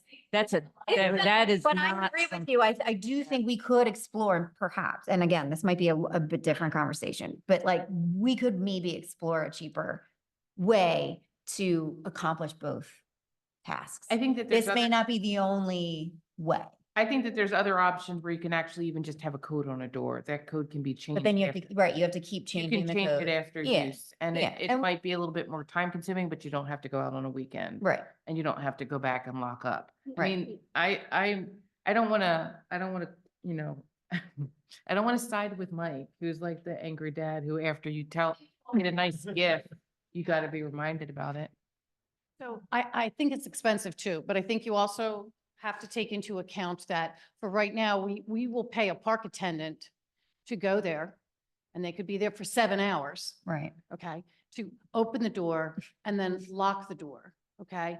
And when you take that into account and you take into, you're gonna have to change the code if you don't use it, or if they have a key and they lose a key, because somebody could go in and vandalize it because it's open, and you'd be out $40,000 just to fix it back up again.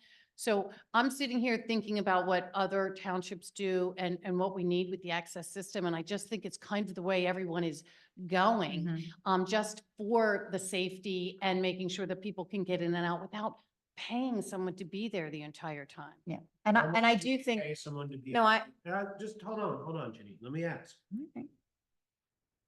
What did we pay this year for someone to be there to let people in? Or what did we pay last year? So what I'm going to say is if you pay a park attendant, and if I would have to go back and look go look what exactly to look what it is, but if they're there for 7 or 8 hours, I do the payroll and I see that we're paying park attendants to be there at least 2 to 4 hours a day in the summer. And then on the weekends, sometimes we pay them to be there from 8 until 7 or 8 at night.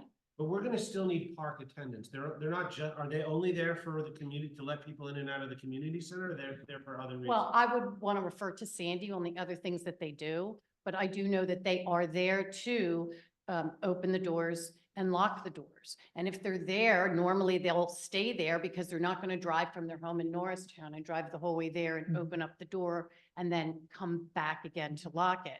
And there are things in the building. For the first time I went over there to train people on paychecks, there are things in the building that you really don't want to have destroyed. So I think that between all of those aspects, and this is probably going to last pretty long, you're probably saving money in the long run if you look at it. Well, over- are we? I mean, so again, what do we pay park attendants? Well, What but do we Mike, pay them by the hour? the other thing you have to think about, Mike, is we don't allow people to use the building, or we will say no to community groups because we might not have the ability to have somebody there that weekend or at that time of night or whatever. The Little League has at times, because this building is full, will meet in the dark at the field because we can't get somebody over to the community center. And again, like we could pay the overtime, or we could, but I have been advocating for a way to get remote access to this building. That is a sticker shock number to me. That's the first time I've seen that. So I completely agree with you. I would want to make sure we've explored every option, and I appreciate the scenarios that Melinda's providing or that Fred provides with, if you did it this way, yeah, it'd be cheaper, but here's all the pitfalls. But I do think we need to see that, because $40,000 is a lot of money for like remote locks when I think about. I'm not Yeah, doubting. so I'm it's with the- you. It is the better way to do it. I'm not even remotely convinced that this is gonna last more than 5 years, because technology changes so quickly. I don't know when we got our fobs here, but I know I just got a new fob. So I'm not, $40,000 is the beginning. It is not the end. And that's my only concern. I hear But you, I yeah. agree with you. It is ideal. There's a lot of things that are ideal. We just can't do them all. I mean, it's not, Yeah. it's not, none of us are writing the checks. The whole community's paying for it. Yeah. And is it, and I'm not, the question, because the Public Works building gives me sticker shock. It Same. honestly keeps me up. You've said it 7 times. Okay, well, it's a lot of money. And my only point is, we have to decide. Right, and We know- I agree, know. I agree. It And is I, a and I, lot of money. we're not We don't disagree sanctioning, with that. we're not sanctioning spending 40 grand on it. And I think everybody hears that we would want that number Lower. justified, and also just justified, if that is the answer, because it does make the most sense, then okay. But I think we want to be able to see why it costs that much, and also why the other alternatives aren't feasible or don't make sense for why we want to do it. But yeah, I agree. There's a lot of money. I absolutely agree. So how about I'll take it out of the 2025 budget, but I will keep it on the list of things to discuss in 2025. And we'll come back and just see if there's any other systems, prices like that.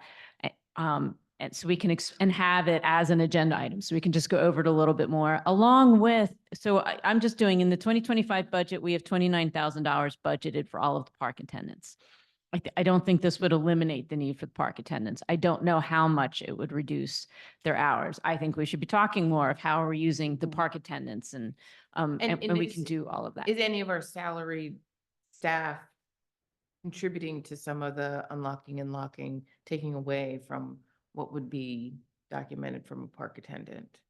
I mean, I know that Janine and I think this was a few years back, kind of brought this up as a concern, and Janine has been the force in not letting it go. Not that I've let it go, but I think that even as it relates to 2025, I get moving it away. But if there are no other options, and if there are no other solutions, and we come to the calculation of park attendants, I don't think it should completely go away. Yeah. I just think that when making the decision, we want to make sure that we've explored every possible option. We have a good understanding of what we're paying for it now. And we don't want to continue to make a decision that doesn't make any sense when we know that there's a clear resolution. Yeah. And I would say, I hesitate to say take it out of the budget. Yeah, I wouldn't. Because wanna- we're not authorizing the actual expenditure. How about if I show it on here? This is a multi-year plan. It's a 5-year plan as I show it for 2026. And in 2025, we figure out what we really want to do with the idea that it's probably 2026 before we implement. Well, you could leave it on. I would like it as 2025. 2025. Okay, all right. The, Okay, just don't go forward until we've talked about Yeah, it until to we the board. talked about the different scenarios, like, I'm just thinking in my head. This has been at least 2 years, I think, that we've known about it. We've talked about it. We've been concerned about it. And it seems like something that we can solve. We just need a little bit more information. We had the sticker shock with the internet too, Yeah. but it was like, And we Mike need needs- internet, Mike and needs that's a lot more. Mike needs a lot more information, but once we get him all the information, then I think he'll be okay. He's gonna does be it okay. look like he'll be? He's gonna be okay. I mean, this is nothing to do with this. This is really about the Public Works building, and that's going to be for the rest of his tenure. Yeah, well, we've got like tens of thousands, hundreds of thousands of dollars worth of I equipment mean, I sitting feel outside. at home. Right now? Everybody's talking for me. I feel literally in my house. Y'all know what I'm thinking. I'm Perfect. joking. No. Keep talking. It's great. Well, the biggest sticker shock from there to me is that roof replacement, but okay, if that's what it costs, that's. Yeah, that one, I agree with you, but we can't let that one go. Okay. All right, Can I ask about something else on this Certainly, page? yeah. I mean, are we not supposed to be asking about? You are supposed to be. I appreciate you asking. Is the are we gonna get more liquid fuels tax revenue in 2025 or? Did I see the numbers? Next page, Jamie, if you could, Oh, I'm sorry. It's on my thing. It's one page. yeah, Oh, I right, have yeah. it on my memo too. We received $361,381.66. For the. Well, we're gonna receive it in March of 2025. That's the amount we're receiving in March. I got notified. So is that $810,000 less the three something or it's Yes. 810? Okay, so that's not township money it's not all township. It's not $810,000 from the township. No, and that's why, and actually I forgot that I had done this until you just pointed that out. So we have Fred and Ed Brown and others from Gilmore have put together a 10-year plan for road maintenance. And that comes out to about $800,000 a year over the next 10 years. Up some years, down some years, but that's what we're planning for. So when I had done this, I was hoping that liquid fuels would keep going up, that over those 10 years, we'd have $400,000 from liquid fuels and therefore need 400,000 roughly from capital reserve. And now that you're pointing out, I realize I never went back to, update the number for 2025. And then this also includes an extra $10,000. If you recall, there were complaints this year about the safety of the trail crossing at Brights Lane. And it is sort of an odd, it's just the way the trail works. Where it comes to Brights Lane, and Chad's online, it's, I don't know, 50 feet back from the intersection. So it's not right at the intersection. It's not well off the intersection. It's just a little ways off. And it's just because that's where both ends of the trail were. So for people who are pulling in, and you don't always see somebody who has just started across the trail and you've started accelerating and then there's somebody. So it isn't an ideal situation. So we're just going to move it closer to the intersection, and it would be cheaper to do that as part of the larger paving program than to do it by itself. So Is this Brights Lane and Penn Ambler, like by the park, or Brights Lane and Penland Pike? That's what I was wondering. Okay. You're saying where they cross over Brights Lane is too far back? it's just a little too far back or not far back enough. That Some somebody ways will well turn- off the that intersection, Somebody but will also. turn into Brights Lane and not see that you're actually crossing the street. I see. And what we find happens with people who are walking on the trails is they're not as careful with road crossings as they Mhm. are when they're at a sidewalk. Like somehow that just is sending a different Mhm. signal. Well, and it's to all the brain. painted nice, like It is, crosswalk, so. and that's to alert the cars, but pedestrians feel. Take the cue as Mhm. well. Also, with the 361 that we're getting, we also have a reserve in liquid fuels. And the last time I looked, it was close to $400,000. So that's in there. And of course, that has to be spent on the road projects, but that can be used. That just because we didn't get it that year, we have that in there that we hadn't spent previously that we can use on our road projects. So we'll have to use that at any time. It's just to offset any road. As long as projects. it's an approved project Okay. for the roads. Yes, Okay. yes, you can. That's sitting there to offset. That's sitting there, previous. yes, right Okay, now. good. Yep. Thanks. I didn't see on here, and I'm hopeful that's because we don't need to, but I know you had mentioned, Mimi, I think, when we were talking about making that crossing on Gypsy Hill, that bridge right there, making that safer. When we had PennDOT out, they were, oh, by the way, you need to replace that bridge. Is that anytime soon that we need to work that into our? Well, not us, hopefully, because that's a PennDOT road. Okay. So we did, at some point, we probably should be, when we're in the right part of the cycle for the transportation improvement plan that PennDOT and the Delaware Valley Regional Planning Commission put together, we might want to start advocating more for that project. We did submit a request to PennDOT to add that to the TIP. Okay, The but it's TIP not was just on- approved. It's not on there. It's not in the next round, Okay. but it's not ours right The now. next Right. round a year?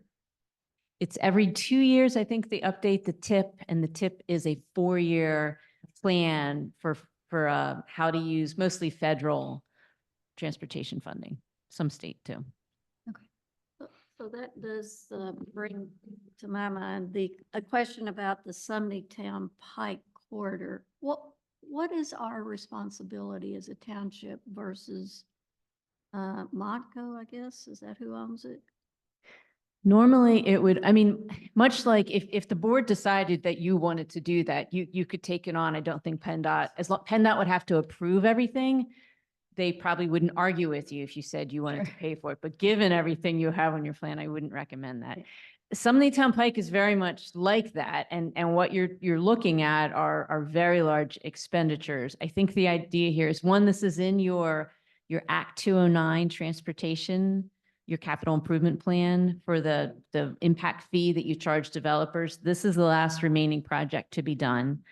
I think the idea is that if the township didn't do that, doesn't at least take on the planning, it's not a high priority for Montgomery County, so nothing is going to happen. And it is pushed back at least until 2026 to start, and that's partly just, this would be a very large, even as a planning exercise, would be a very large project. And we have so many projects in the queue, we can't possibly take on one of this scale. But I think even before we start that, there should be some discussion about whether it does make sense. How is that done? Clearly, it needs to be done in some kind of cooperation at a minimum with Montgomery County, even for the planning exercise, but it will be enormously expensive. This would be a project you'd have to get on the tip that I was talking about. You'd need to bring in federal money, or it's just too big. It's not going to happen. So thinking through how realistic that is, how that can get set up. There's a lot of legwork before you'd even want to start the planning to kind of figure out what this project should involve. So I'm not even sure 2026 is realistic. It definitely is not realistic to start it in 2025. Okay. Okay, so the $150,000 is what? Is future years. As you can see, the project year is 2026 to Yes. 2029, 2030 to 2030. It's saying at The some project. point there could just be money, and that would just be for some planning work, essentially transportation plan, figure it out a little bit more, public input, some things like that to really define what are the improvements that would be needed to relieve some of the congestion on Town Pike. Okay, okay, I got it. Thank you. I highlighted on the screen here because we found out today that we have been awarded the LSA grant for the Trewellen Avenue and Penland Pike traffic signal improvements. Okay.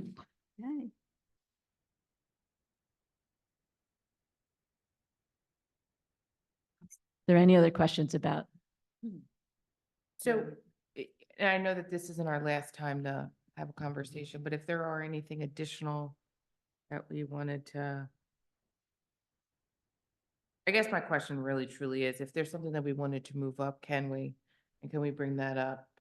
And if there is anything that we wanted to add, I don't really think that there is anything that we could potentially add at this point, but if we did want to add something, we could. I don't want to speak for the entire board, I'm just saying. Yes. Okay. That's why I wanted to kind of slow up and go through these projects, make sure you're looking at them again. Some of it so we know what to include or not include in the budget that you're going to see at the next meeting. But it's also, should we be sequencing these differently? Is there anything that we're missing? Is there something on here that you're like, you know what, that's been on there forever just because it's not a priority anymore or needs to be discussed more, anything like that? I just know that the Oxford Park, there was one young man who wrote us about the Gaga pit, and he really wanted to play it. I just fear that if we wait to 2027, he might be an adult. That So, like, seems if like we- an easy fix. Like if we can do that as soon as possible. It seemed like it was a small ask. Yeah, they have one at Shady Grove. It's like a big playpen, essentially. But I don't know if that messes up Yeah,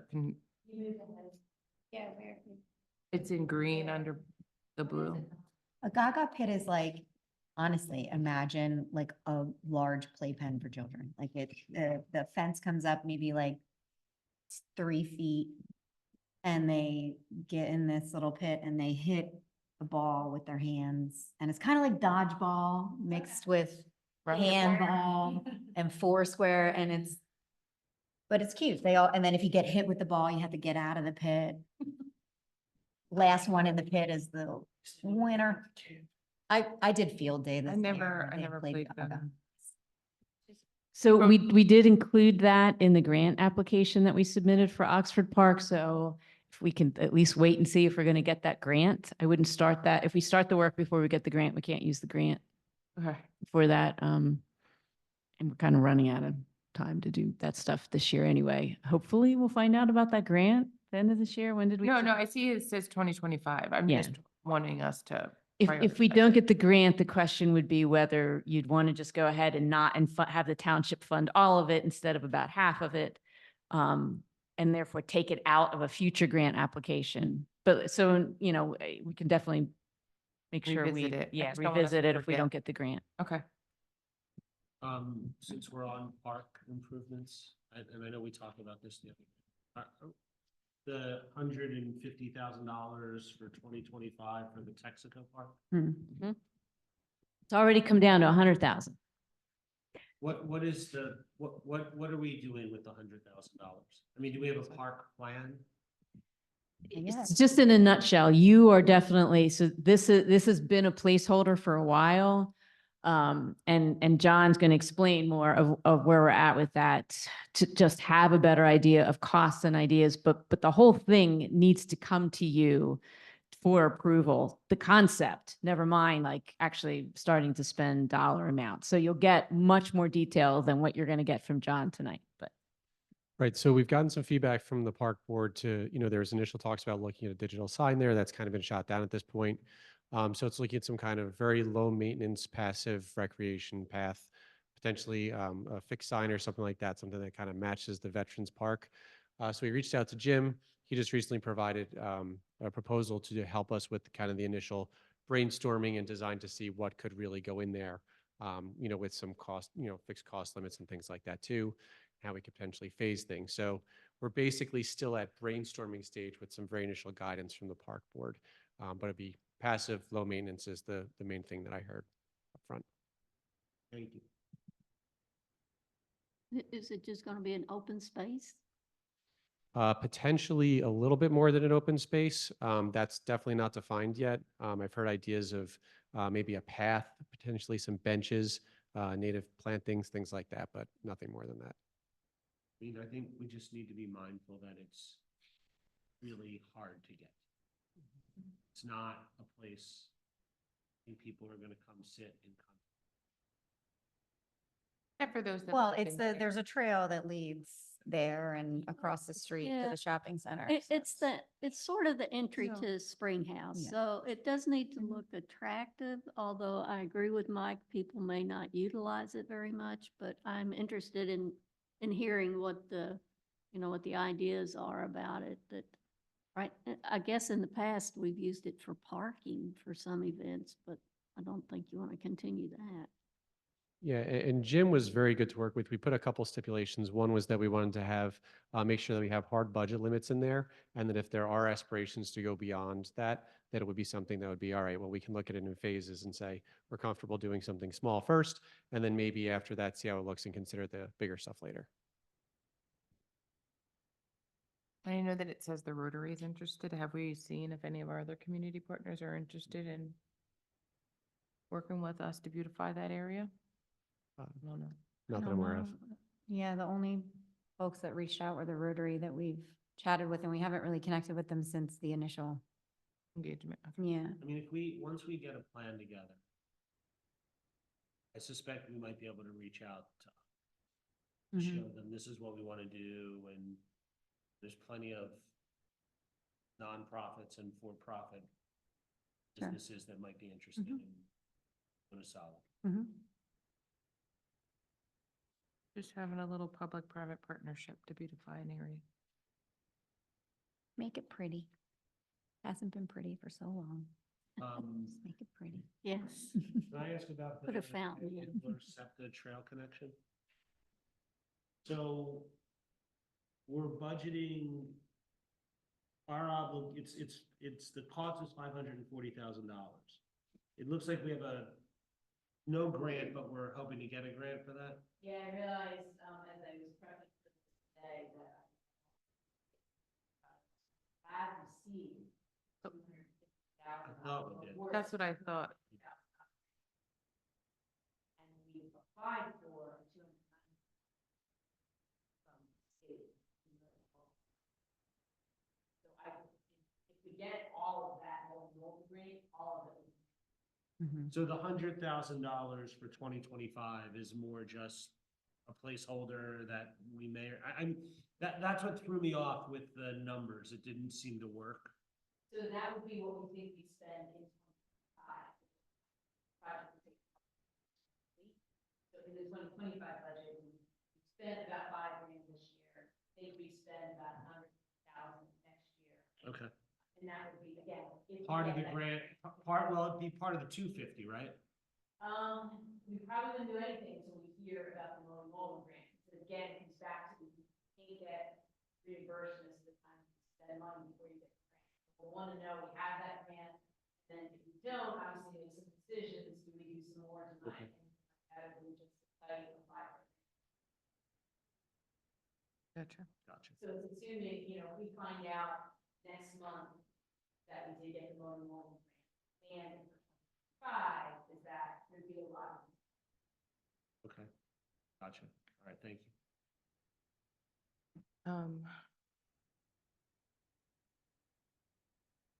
I don't want to jump too far ahead, but I'm all the way down to the grants. So can we just go back up to this Yeah. them to talk about this a little bit more. There's one more change. If you see under the Houston Creek Flood Study implementation, in the version that you have in 2025, it says 0. It now says 20,000, and which is an estimate for some more, for the storm sewer upgrades, the Knight and Francis, that area. Because there's some work that maybe we'll be able to do kind of in partnership with the school district that may help additionally with drainage there. That's part of the 170,000. The 170,000. That, what was originally part of that 170,000, we've spent about 20, weren't sure we're going to need to spend any more in 2025, but now we're asking to. We're going to spend more of that 170 in 2025. Yes, so the school district would like to add a crosswalk across Knight to the corner of Brookside. We have asked them to design new ADA ramps on the receiving corner or the opposite corner of Brookside. That will give us the opportunity, once that ramp is redone, to correct a drainage issue that is happening now.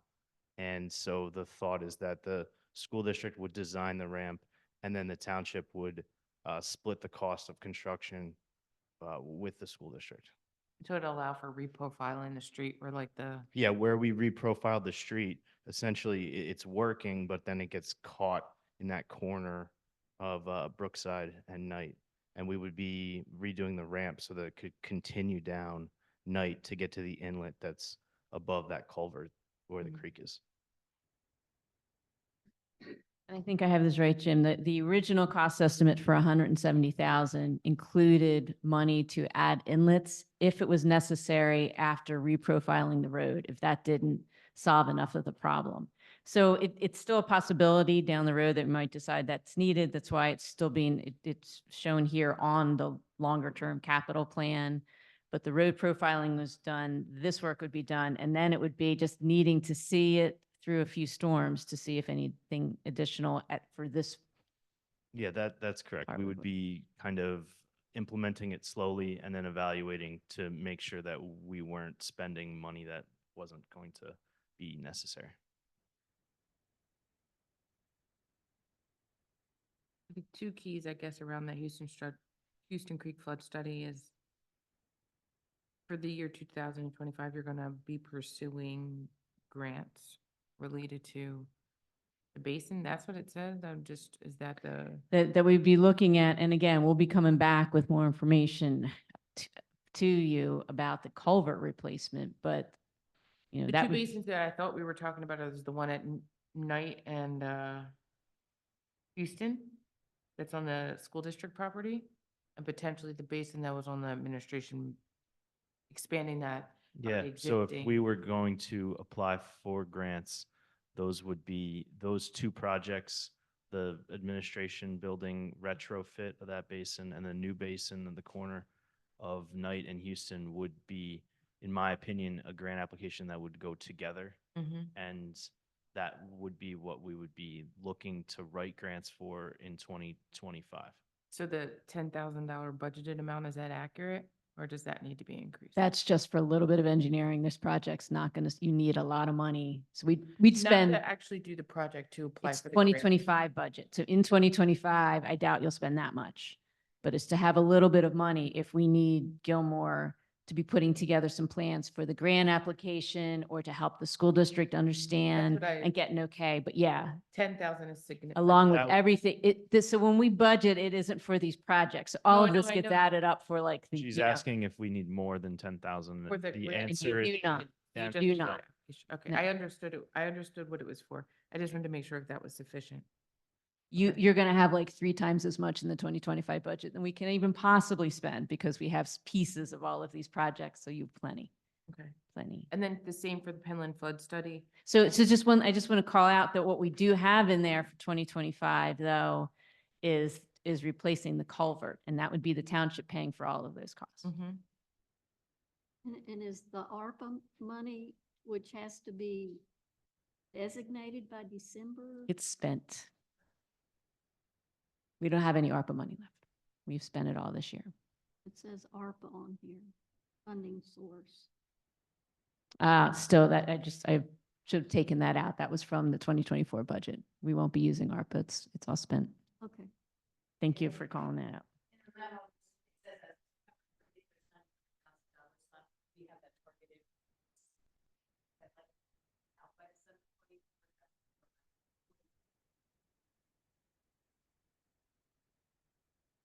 Good catch.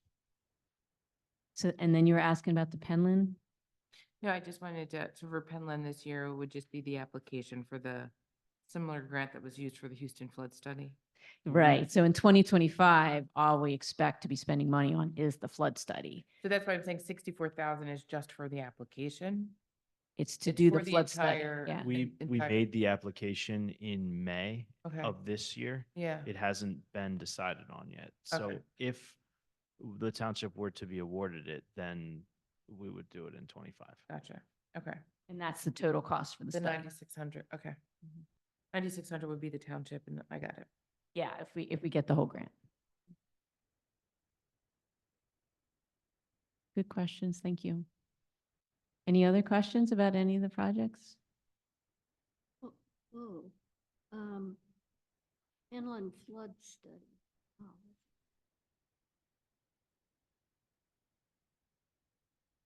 That's farther out. Okay.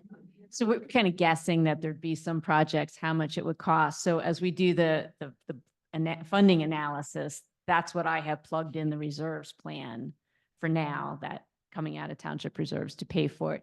It depends on the project. There could be grant funding that would be available. It may cost more than this. It may cost less than this. It's just a reminder that we should anticipate there could potentially be some expensive projects. Yeah, and then the line below that also has county ARPA funding. Is that true or that's not true?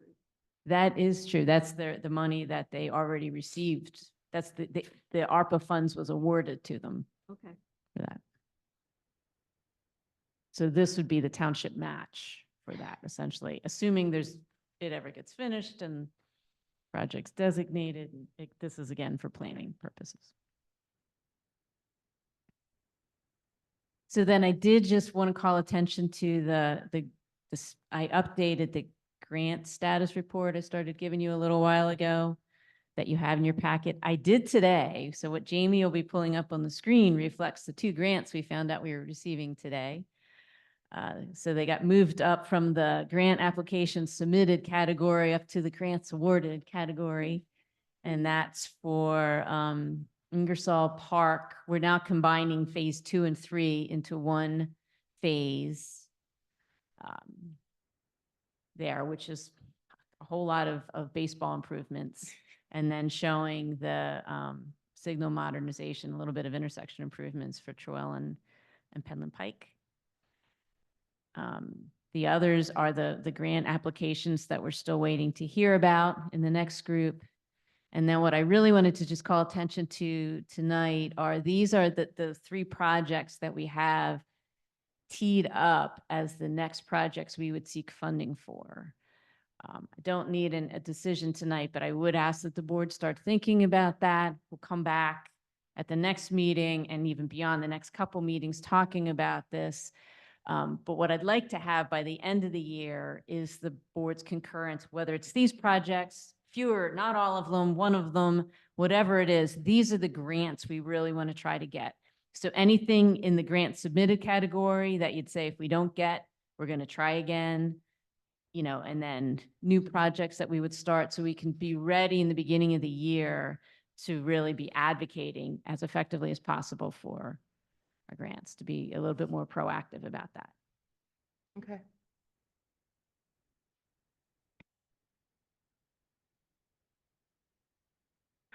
I have a question. Just something to think about too. So with the projects that we have on the sheet that we have applied for funding, so one of them DCNR for Oxford Park.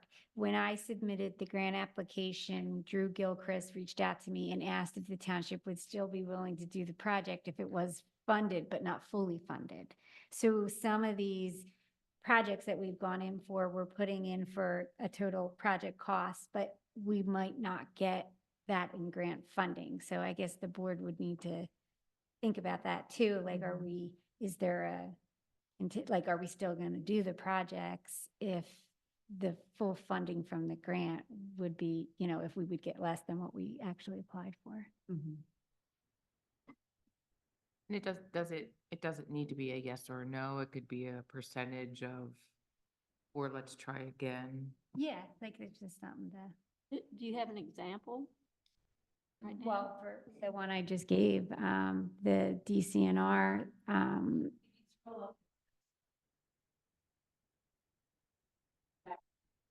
Yep.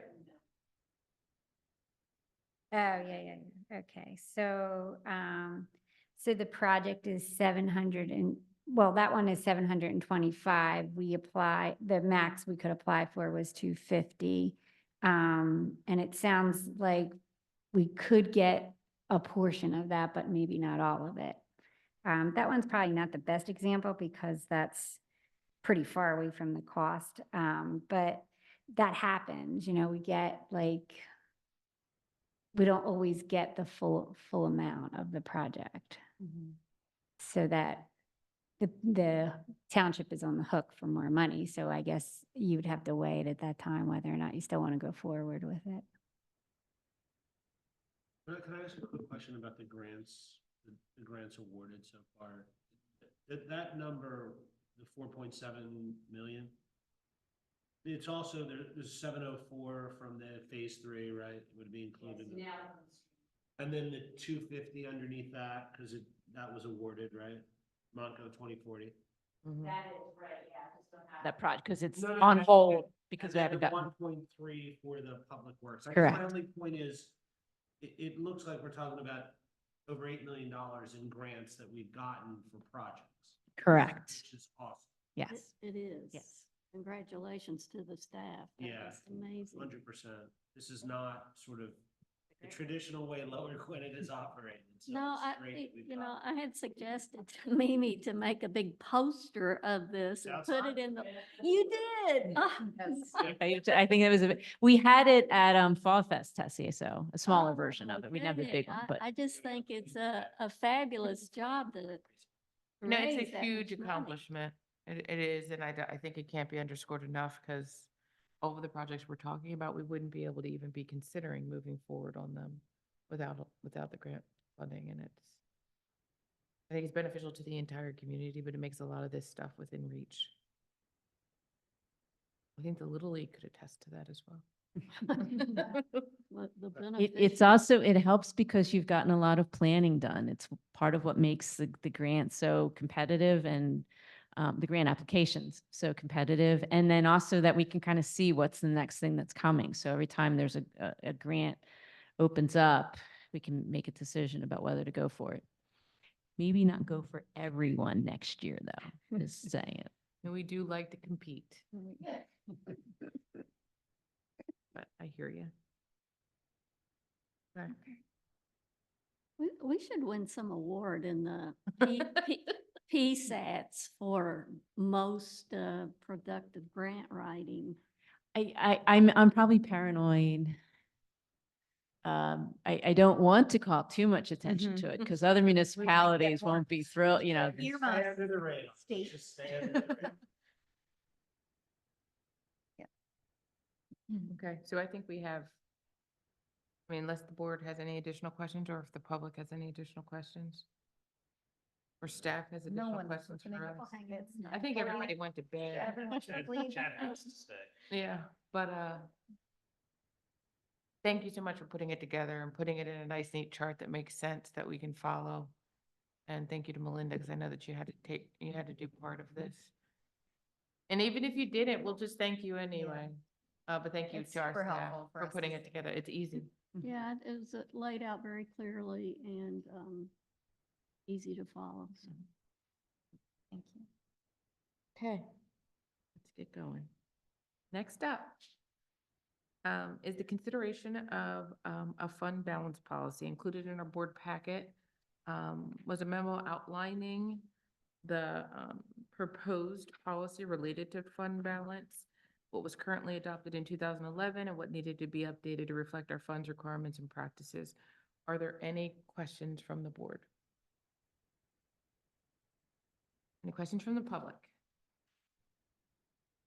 Seeing none, I'd like to make a motion to approve the updated fund balance policy. Is there a second? Second. All those in favor? Motion carries. Next up is the investment policy. Included in our board packet was an overview of an investment policy. Are there any questions around this policy? Currently, we do not have one written. This one would outline and set forth the goal, standards, and procedures for investing cash balance in any future bond proceeds. Are there any questions from the board? Any questions from the public? I don't have a question, but I appreciate that you're putting this into effect. And I really like the way you included it in the finance report. So that's great. Any questions from the public? Seeing none, I'd like to make a motion to approve the investment policy as written. Is there a second? All those in favor? Aye. Anyone opposed? Didn't hear everybody. Aye. Okay, motion carries. Next up is a consideration and approval of ordinance 549, deleting sections 24401 around police hiring, 24403 about background investigations, and chapter 244 of the Lower Gwinnett Township Code. Last meeting we advertised,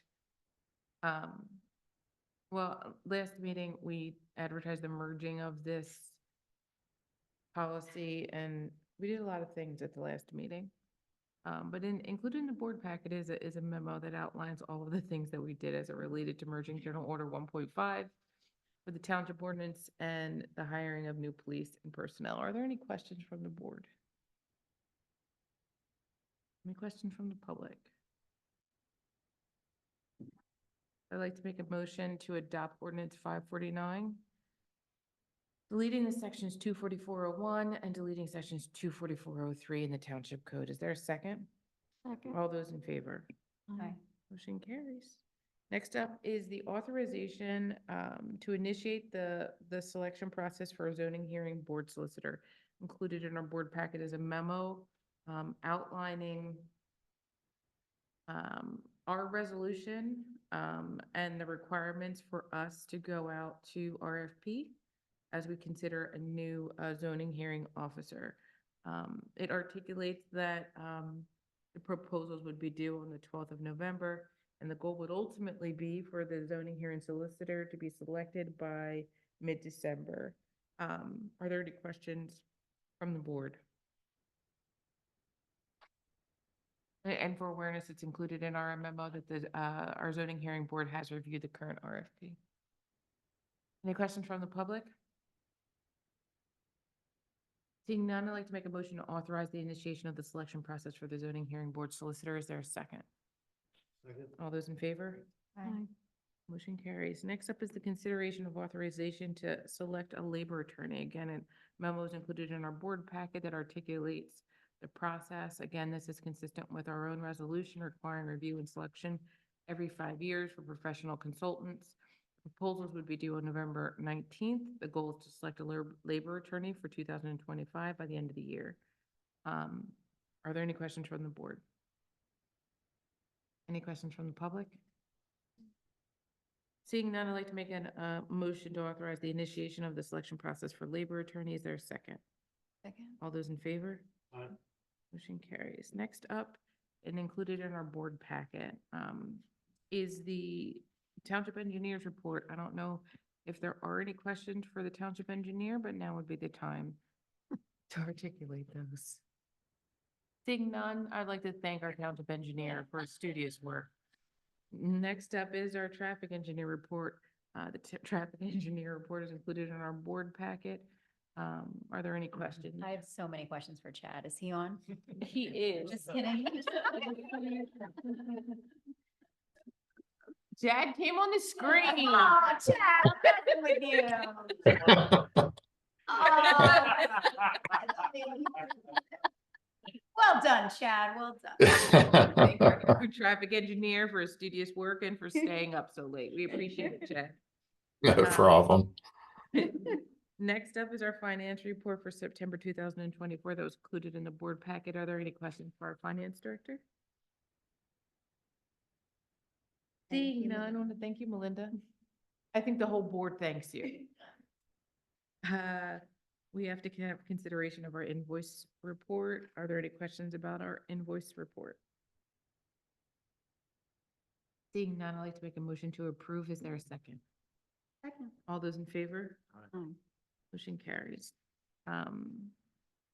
We have included in our board packet the minutes from October 8th, 2024 meeting. Are there any questions, concerns around the minutes from the October 8th meeting? Are there any questions or concerns from the public? Seeing none, I'd like to make a motion to approve the October 8 minutes of the 2024 Board of Supervisor meeting. Is there a second? All those in favor? Aye. Minutes are adopted. Supervisor liaisons and reports are included in our board packet, and I don't believe there should be any additional concerns. Staff updates? Real quick, just so you're aware, remember about a month ago, 2 months ago, we approved bus patrol. Mhm. We're seeing 60 violations a week. My God. I saw Really? one, I saw one right on Gypsy Hill. That is wrong. So we're getting a dozen a day. Really? Wow. And are they legit? They're legit. People just don't pay any attention and they're just going Awesome. right through the red traffic. So Great. Do you think we need to do a little bit of public education about it? we're doing everything we can on social media. We, They'll get their.